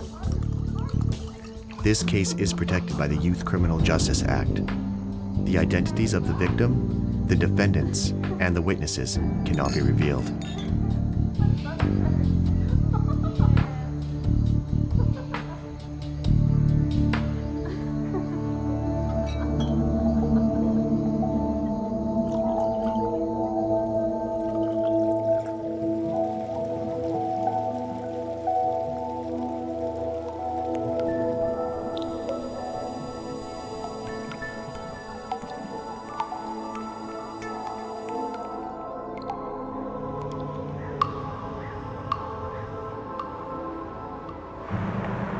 Mississauga, Ontario is a quiet Toronto suburb. On January 18, 2003 at 10:35 p.m., a 911 call is received at the Peel Regional District Call Center.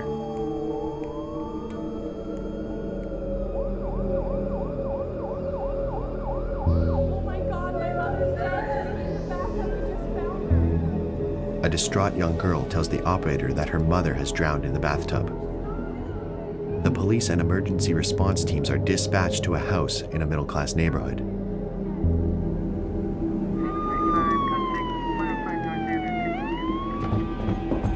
The two hysterical teenage sisters open the door. They point to the upstairs bathroom and tell the emergency personnel that their mother has drowned in the bathtub. The paramedics pull her body from the tub and attempt to resuscitate the mother, but she is unresponsive.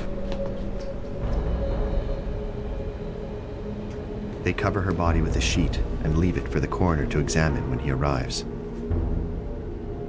Right from the beginning, bathtub drownings don't occur very often, and so they have to be looked at with a degree of suspicion. So this was a suspicious death.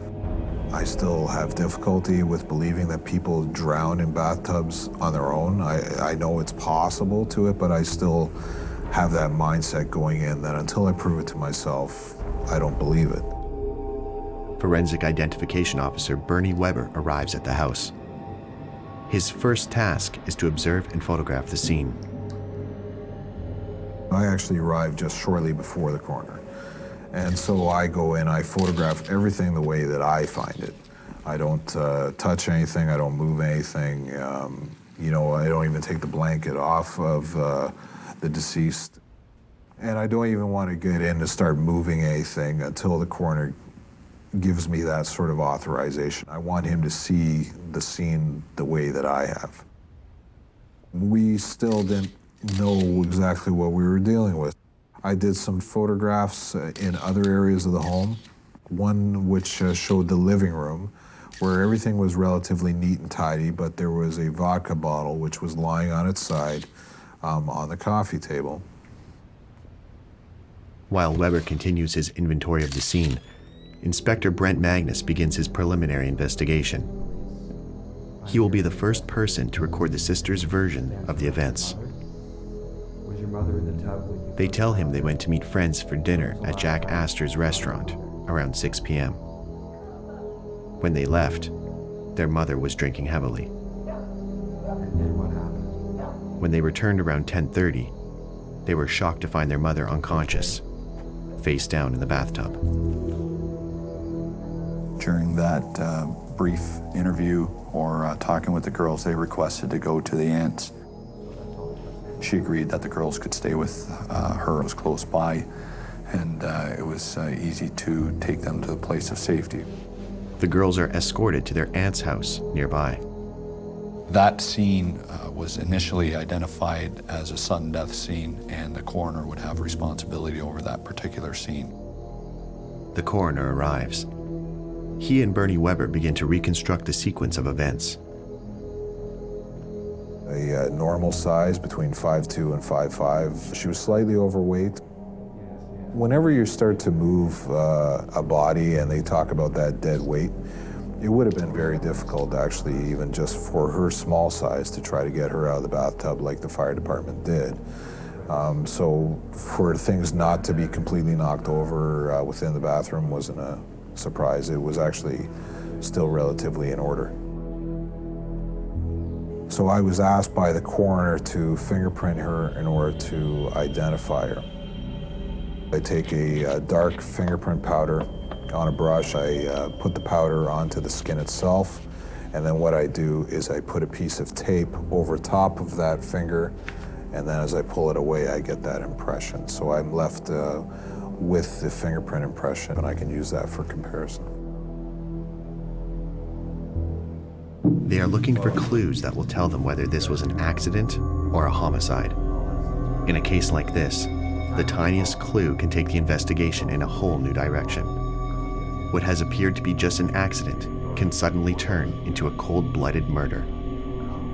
She had a little bit of liquid coming out of her mouth, which is very common in all drowning cases because that's the normal process of the body getting rid of the liquid. Nos poumons, dans une noyade. When a person drowns, there is moisture in the lungs. Some of it may come from the water they drowned in, but some also comes from their own body. The blood draws it into the lungs because of the lack of oxygen. That moisture is rich in proteins because there are a lot of proteins in the blood, and some of them will cross into the lungs. Those proteins get mixed with the air. So when you press the lungs, foam comes out. You see that foam in the respiratory tract, but even before you begin the autopsy, often there is a big mushroom of foam around the nose and the mouth. Before long, Weber and the coroner begin to notice details that arouse their suspicions. We started to see things like we had 2 different glasses within the bathroom itself that had alcohol in it. I started to make other observations within the tub itself. There was 6 inches of water depth within the tub. So with the body in there, it would have obviously displaced, but the water had cooled down to air temperature. So I would expect in a normal situation, if it had been a normal bath, that the water would have been warmer. The water temperature will help determine the time of death. It's just a matter of process. Whenever you're dealing with a drowning, a water sample should always be taken at that time, and so that's what I did there. But also in the bottom of the tub, there was a granular material, and that appeared to be either vomitous or fecal matter that had just mixed in with the water.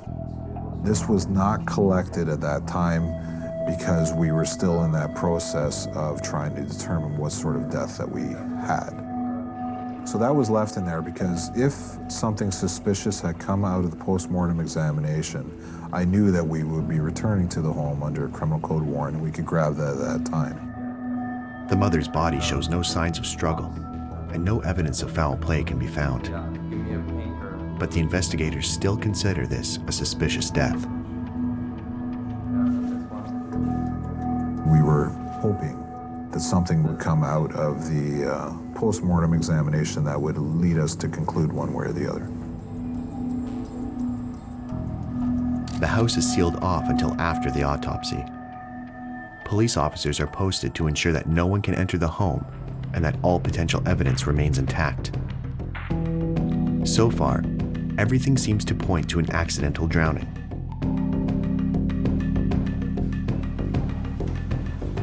But in cases such as this, the final determination cannot be made until the autopsy has been completed.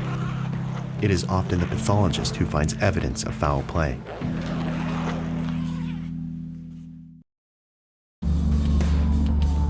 Mississauga, Ontario. A woman is discovered in her bathtub by her 15 and 16-year-old daughters. The investigators are very suspicious since bathtub drownings are extremely rare. An autopsy is ordered to determine the cause of death. Back in his office, Bernie Weber prepares his report. It will be used by the pathologist at the autopsy the following day. He compares the victim's fingerprints to those in the RCMP database to confirm her identity. I wanted to ensure that she was in fact the lady that we thought she was. I was able to pull the fingerprints. I made that comparison. And then I subsequently notified the coroner, identified this lady, as well as the officer in charge. The following day, Dr. Timothy Feltis prepares for the autopsy. I've done about almost 4,000 medical legal cases over my career. Drowning actually is still not that common. I've probably done perhaps maybe 25 drownings, and I've done maybe 6 or 7 that have occurred in a bathtub. From a forensic pathology point of view, any death in a bathtub is highly suspicious. It's unusual for people to die in a bathtub full of water. Automatically, we treated this as a homicide right from the get-go. A homicide autopsy in this case, with a death in water, meant that we had to do some very specific things. We'll take blood samples that will be used for toxicology. We'll take urine samples that will be used for toxicology. We also take a sample of stomach contents.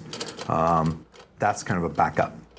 In this case, we don't usually use the stomach contents all the time, and it is submitted to the Center for Forensic Science. In this case, we also took an extra sample of blood and took it up to our pathology lab and ran it for alcohol. Often when people die in a bathtub, they may be strangled. So that means we have to do what's called a dry neck dissection, whereby we remove the chest and abdominal organs and the brain before we even go near the neck. That is so that we decrease any chance of introducing artifactual blood into the neck by removing those organs. Secondly, we would obviously make a very, very detailed search of that body for any evidence of trauma, including bruising, scratches, abrasions, etc. What we're seeing is blood vessels deep down that have ruptured, so blood has collected there. Through the skin, we see the bluish or reddish area. The medical term is ecchymosis, but in everyday language, we call it a bruise. But if the area where there is bleeding is very small or very deep, or if the skin is very dark, sometimes the injuries aren't visible.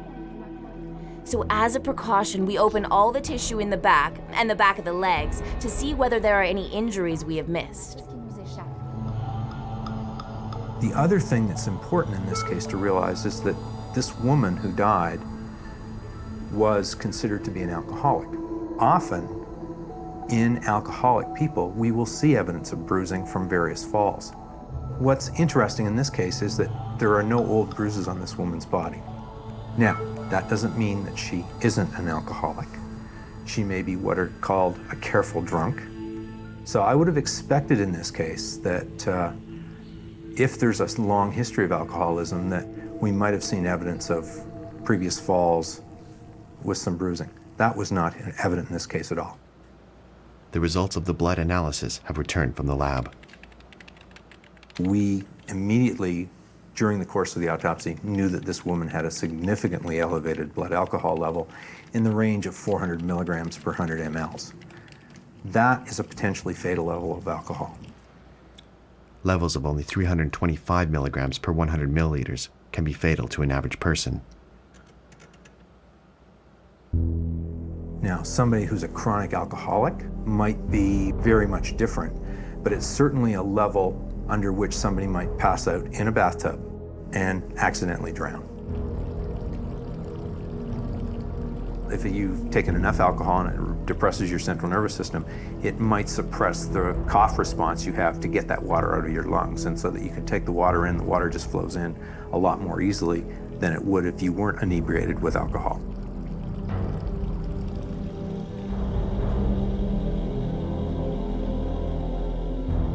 Any death in a bathtub has to be suspicious. All the findings was we had this high level of alcohol in a relatively young woman who had signs of freshwater drowning and no evidence of trauma. We didn't have any evidence that directly pointed to a homicide. You need absolute proof. And in terms of the autopsy, there wasn't any. The coroner compares the autopsy results with his own observations and the testimony of the victim's daughters. He concludes that the cause of death was accidental drowning due to excessive alcohol consumption. Peel District Police closed the file.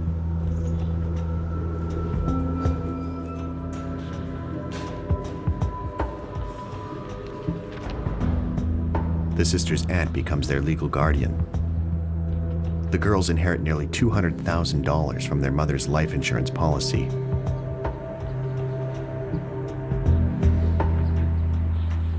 However, 11 months later, a surprising piece of evidence is brought to the attention of the Peel police, and the case is reopened.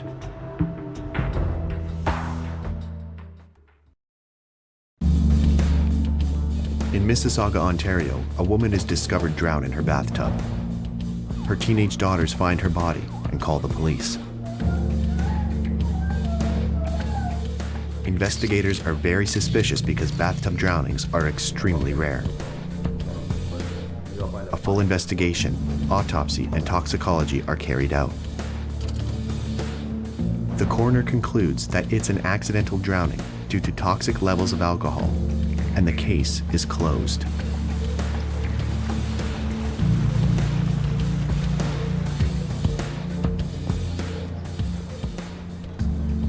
"11 months later, a teenage boy contacts the police with surprising information about the bathtub drowning. This individual received some information from the older of the two sisters. He became aware of certain information and that the mother had actually been murdered or forcibly drowned in the bathtub of the residence. Brent Magnus must first prove that the young man is telling the truth.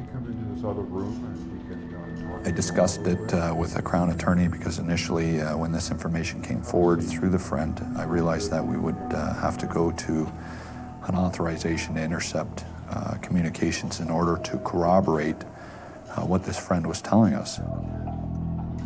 The police examine the young man's computer. They find online conversations between him and the older sister that are very disturbing. He was providing us information that only the girls would be privy to, and that they had actually murdered their mother. The case is reopened and becomes a criminal investigation. The police begin to plan an undercover operation with the young man playing the lead role. Even though he has been friends with the sisters for many years, this operation could put his life at risk. He had been a longtime friend of the girls. Both families growing up were fairly close. The police provide the young man with a car wired with audio and video recording equipment. He acted pretty much in a capacity as an agent for the police, and through some guidance with an agent handler, was able to meet with the girls and again engage both girls in conversation relating to the murder. During the next 4 weeks, the young informant records many incriminating conversations with the sisters. He went out to meet the older of the two sisters. He obtained a statement from her with respect to the murders, and it was obvious from reviewing and transcribing that entire intercept that the older sister and possibly the younger sister were definitely involved in the murder of their mother. The first intercepted conversation is chilling. The older sister openly reveals details of the murder that they had been planning for months.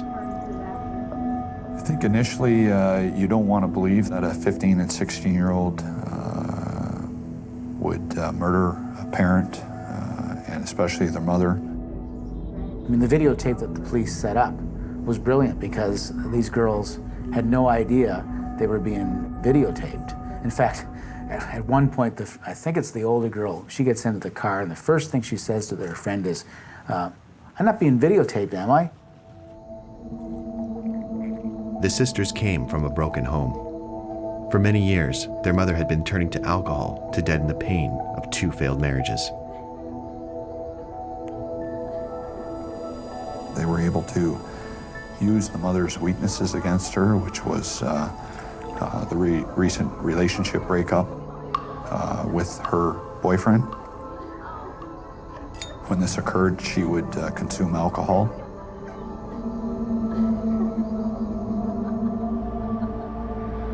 Over the course of a few weeks, the young informant meets the sisters 4 times.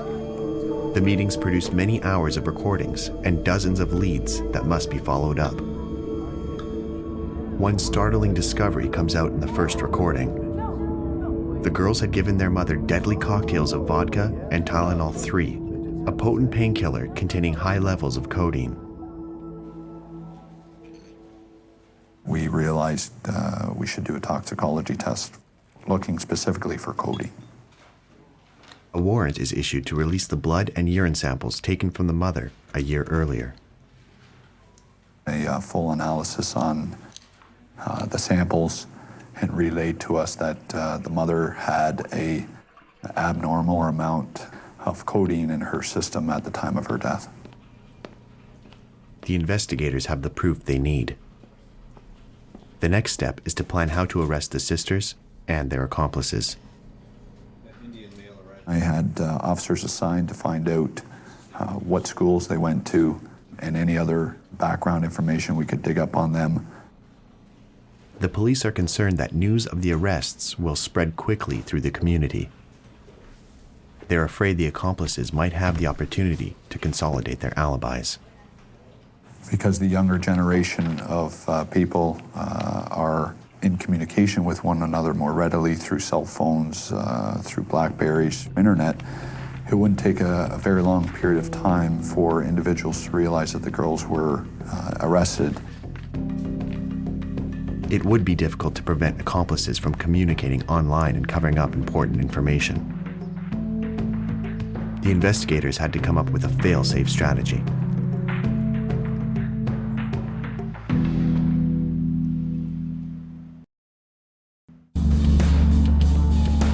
In Mississauga, Ontario, 2 teenage girls report that their mother has drowned at home in the bathtub. At the time, it is determined that the death was due to excessive alcohol intoxication, and it's ruled accidental. The case is closed. 1 year later, the police received disturbing information suggesting the death was not an accident. With the help of an informant, the police obtain enough evidence to trap the 2 teenage killers. On January 21st at 7 a.m., the police serve warrants for the arrest of the 2 sisters for the murder of their mother. The sisters are taken into custody, still dressed in their pajamas.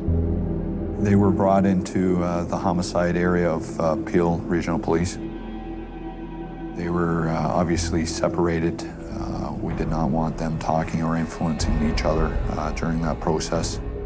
I had officers obtain specific clothing for them so that they would be dressed appropriately. They both declined to wear anything but the pajamas that they were wearing when they were arrested. At the same time, I had approximately 50 to 55 officers that were out involved in the execution of the search warrant at the residence, searching the residence, and I had identified approximately 45 other individuals that I needed interviewed within a very short period of time.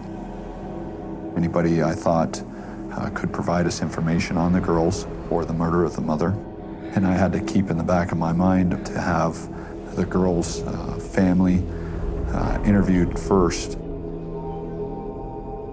The conversations intercepted by the informant show that the girls had been speaking openly with their friends about the crime that they had committed. Young people who commit this type of crime and brag about it afterwards face a dilemma. On the one hand, they want to prove that they are capable of action, that they're not all talk. But on the other hand, the more they talk about it, the more they risk getting caught. Detective Magnus wanted to make sure he was able to question the immediate family members before the 2 accused could talk to them. He had to ensure that a lawyer was present when the 2 girls were being interrogated. They were given the opportunity to speak with counsel almost immediately. Any other adult or family member that they would feel confident in speaking with, and they were given the opportunity to have those individuals present with them during any interview that would take place.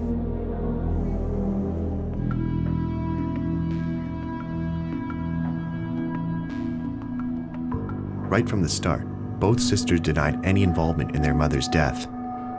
But it soon becomes apparent to the police that the older sister is extremely nervous. After several hours of questioning, she finally breaks down in tears.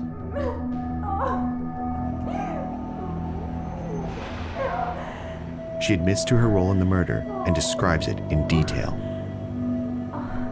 Then, remarkably, she curls up on the floor and falls asleep. That's not uncommon. I've been involved in several arrests where individuals have an adrenaline dump or some type of change physically, that once they have been arrested, they, for some reason, fall asleep. But the younger sister continues to deny any involvement in her mother's drowning. No, after several hours of speaking with her, she did not provide any information to police. However, the two girls wanted to speak with one another. I made the decision to allow that to happen, and they did speak to one another about the murder. They put the two girls together, and they come up with this scheme about how they were going to pretend it was all a big joke they were putting on their friend, and that's the story they're going to tell the police. So they come back into the rooms again, and she says, well, can you be in trouble for lying to police? And the officer says, well, what do you mean lying? He says, well, I didn't kill my mother, I was just lying to you. The older sister's retraction leaves the investigators with just one promising lead: the logs of the online chat stored on the girls' computer hard drives. Joe Colson from the Technological Crime Unit examines the computers. They're taken back to the Technological Crime Lab, and the computers themselves are physically taken apart, at which time we forensically image the hard drive. Basically, we copy the drive from start to finish. Every bit is copied. We do it in such a way that we can prove that the image that we have taken is identical to the original computer, and we do all our work from the forensic copy of that drive. When you delete something from your computer, that file, pretty much in its entirety, is still resident on that computer. A typical user will go in and say, okay, I should delete that now. As far as the chat goes, you can physically go in and delete that chat. But again, with the software programs that we use, sometimes we can recover that. As Colson recovers the files, he begins to piece together the girl's sinister story. And it's not exactly what the investigators had expected. These two girls were brilliant kids. One of their guidance counselors said that they were the most intelligent kids that he'd ever seen in 30 years of teaching. But he said their best quality was their ability to manipulate people. Their online chats paint a picture of an unhappy family life. Their mother had been in 2 difficult relationships with abusive men.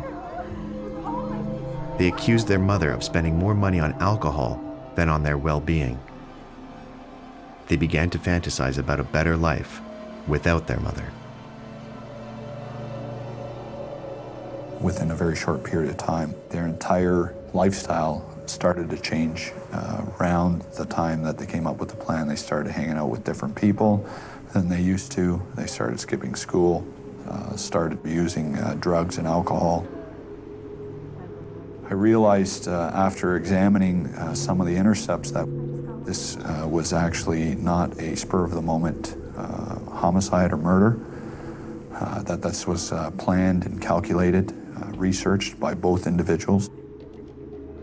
The mother, unbeknownst to the girls, was saving money for them, providing them a good home life, and working several jobs to provide that. The girls didn't recognize that.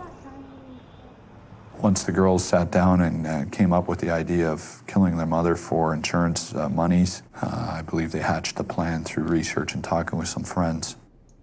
Probably the most important part of the analysis on this case was keywords and the analysis of keyword hits on these drives. The investigators used specially designed software to help them sift through the enormous volume of data. All of their conversations were being logged on the computer. I don't know whether they knew it was logged or not, but it was being logged on their computer. The first hit that we got was alcohol effects and Tylenol. And that was sort of that first glimpse. When I found that first shred of evidence that first smoking gun, there was the adrenaline. It was like, there it is. Came up with the idea of getting her intoxicated and providing her pills to incapacitate her. They actually did research into the amount of alcohol, the amount of Tylenol or codeine and its effects mixed with alcohol, and the amount of time necessary to drown a person or hold them underwater to facilitate a murder. The police recover information that proves the girls had been actively planning their mother's murder for months. But the two sisters had not acted alone. We were able to show that the girls were actually chatting with this particular individual, and that he was willing to be an alibi for the two girls. He actually did show up the night of the murder at a local restaurant to act as an alibi. The young accomplice was also a lifeguard. He was well aware of how easy it is to drown someone. He provided the one sister with Tylenol pills, sufficient enough to incapacitate the mother along with the alcohol. For an entire year, the sisters have managed to get away with the perfect crime. Now the time has come for the investigators to build the perfect prosecution.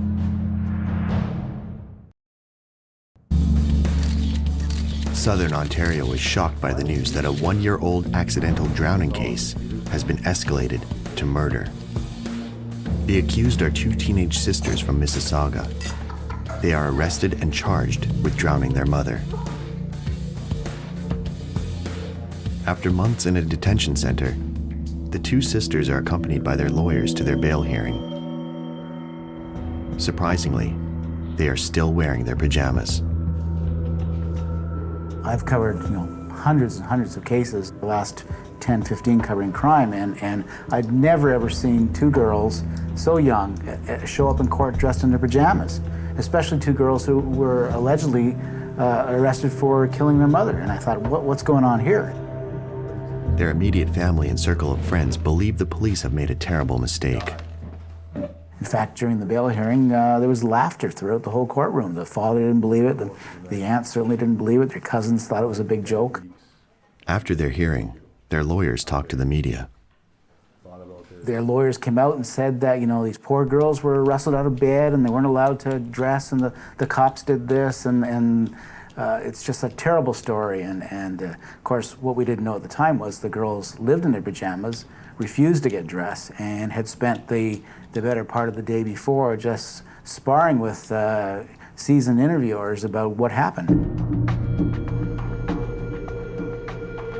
Masters of manipulation, the sisters begin to sway public opinion using their lawyers, family, and friends. There was a lot of media coverage. Young girls killing their mother, how could that happen? Let's feel sorry, it must have been their lifestyle, the mother must have been abusive.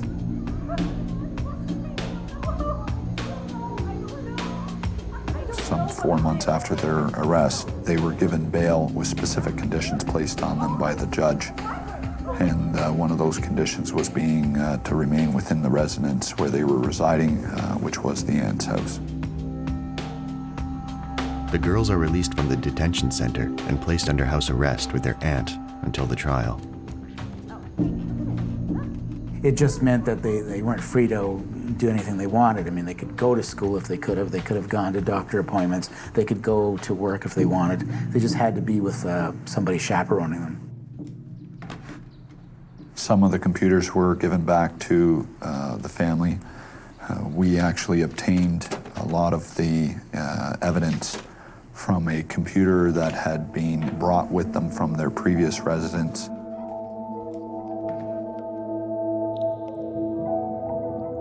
The sisters continue their deception. The family still believes the girls are innocent, but their online chats tell a completely different story.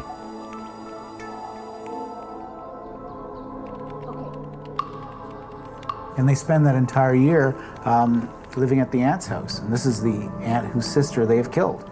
And everybody supports them. They think the police have made a terrible mistake. With the same computers they used to hatch their diabolical plan, the sisters continue their online chats and brag about how they've been able to fool everyone. When the investigation is complete, the sisters' cruel, clever plan is finally brought to light. While the sisters are under house arrest, the logs of their previous online chats are examined with a fine-tooth comb. Investigators are then able to piece together a detailed timeline of the events that led up to the murder. The evidence clearly proves that the sisters had planned to kill their mother in cold blood.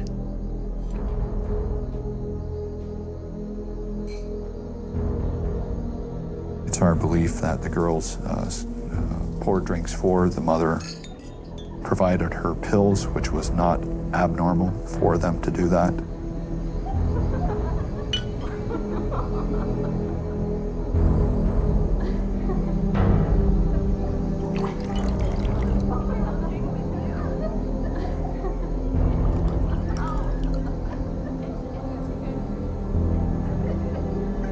The mixture of alcohol and codeine from the Tylenol 3 soon puts their mother in an almost unconscious state.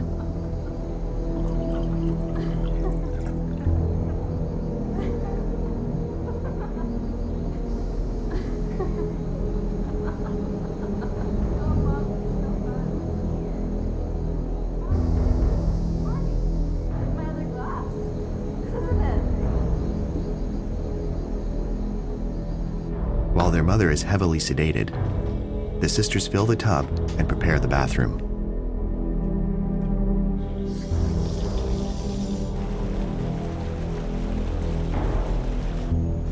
They help their mother up the stairs, taking great care that she doesn't fall and bruise herself.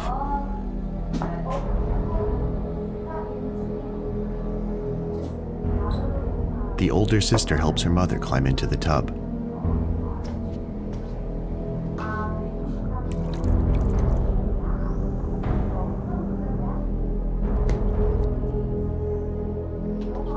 Telephone and computer records proved that the sisters were communicating with their friends as they prepared to drown their mother.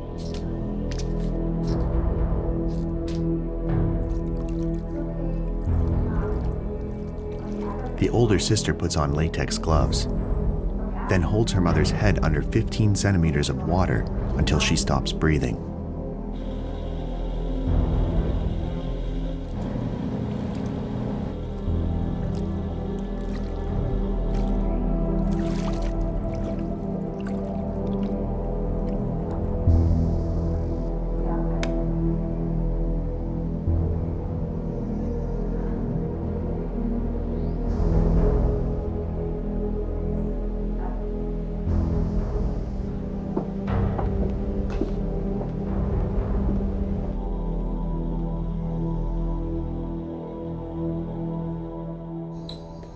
The sisters rush out of the house. In order to establish an alibi, they have arranged to meet a girlfriend and their accomplice, the lifeguard, at a local restaurant. After dinner, they return home and stage their 911 call. The older sister makes the call, the younger sister is in the background. The older sister sounds like she is upset. But when you review that with other evidence in the case, you realize that she was play acting.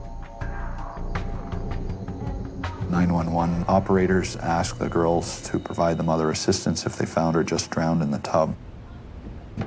When police first responded, there was some evidence of rigidity, rigor mortis, and lividity, which would indicate that it had transpired several hours prior to the girls calling 911.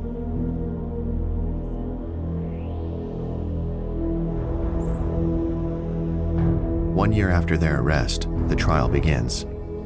They become known as the Bathtub Sisters. People ask me, was this a hard trial to sit through? And you must have been, aghast by all this. Every day, myself and other reporters that covered it couldn't wait to get to the courtroom because we just couldn't wait to find out what was going to come next. The Crown attorneys would say, if you thought this was good, stay tuned. The sisters have two motives for their crime. One is to escape from an abusive home life and an alcoholic parent. The other is just plain greed. They know their mother has a life insurance policy worth nearly $200,000. That's what makes this whole thing bizarre, chilling, disturbing. There were three close friends who knew it was going to happen beforehand, knew afterwards. Nobody ever goes to their parents, nobody goes to police, nobody goes to any authority figure whatsoever. And I think during that whole year they got away with it. There had to be hundreds of kids in two different high schools that either suspected they had killed their mother or knew firsthand they had done it, but nobody ever tells anybody. Their accomplices eventually testify against the girls and help to convict them. The young male accomplice is also arrested and charged with conspiracy to commit murder. As the trial progresses, the police continue to bring forward new evidence found on the seized computers. The technical evidence added so much validity and so much weight to these other witnesses' statements because we were able to corroborate what these witnesses were saying. The digital evidence in this particular case really became the crux of the case. To my knowledge, this is probably one of the foremost technical investigations that took place in this country at that time.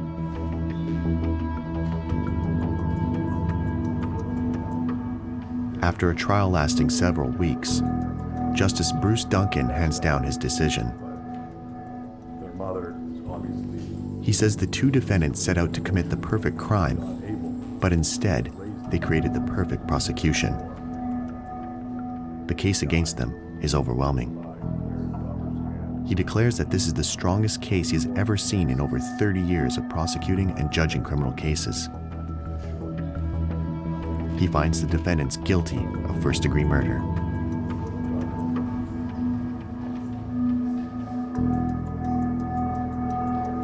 They were convicted as youth under the Youth Criminal Justice Act. It meant that all they could serve was a maximum of 10 years. First-degree murder, that's the most you can serve. You can only serve a maximum of 6 years in custody. The rest can be served in a halfway house, even in their own house under house arrest eventually. When they get released after that 10-year period is up, they can go anywhere in Canada. They don't really need to get new names because nobody will know their names. But for the average public, they'll always be known as the Bathtub Girls. I feel strongly that everybody came to the same conclusion that these two girls were evil. The horrific thing about this is that these were 15 and 16-year-old kids, and they almost got away with the perfect crime.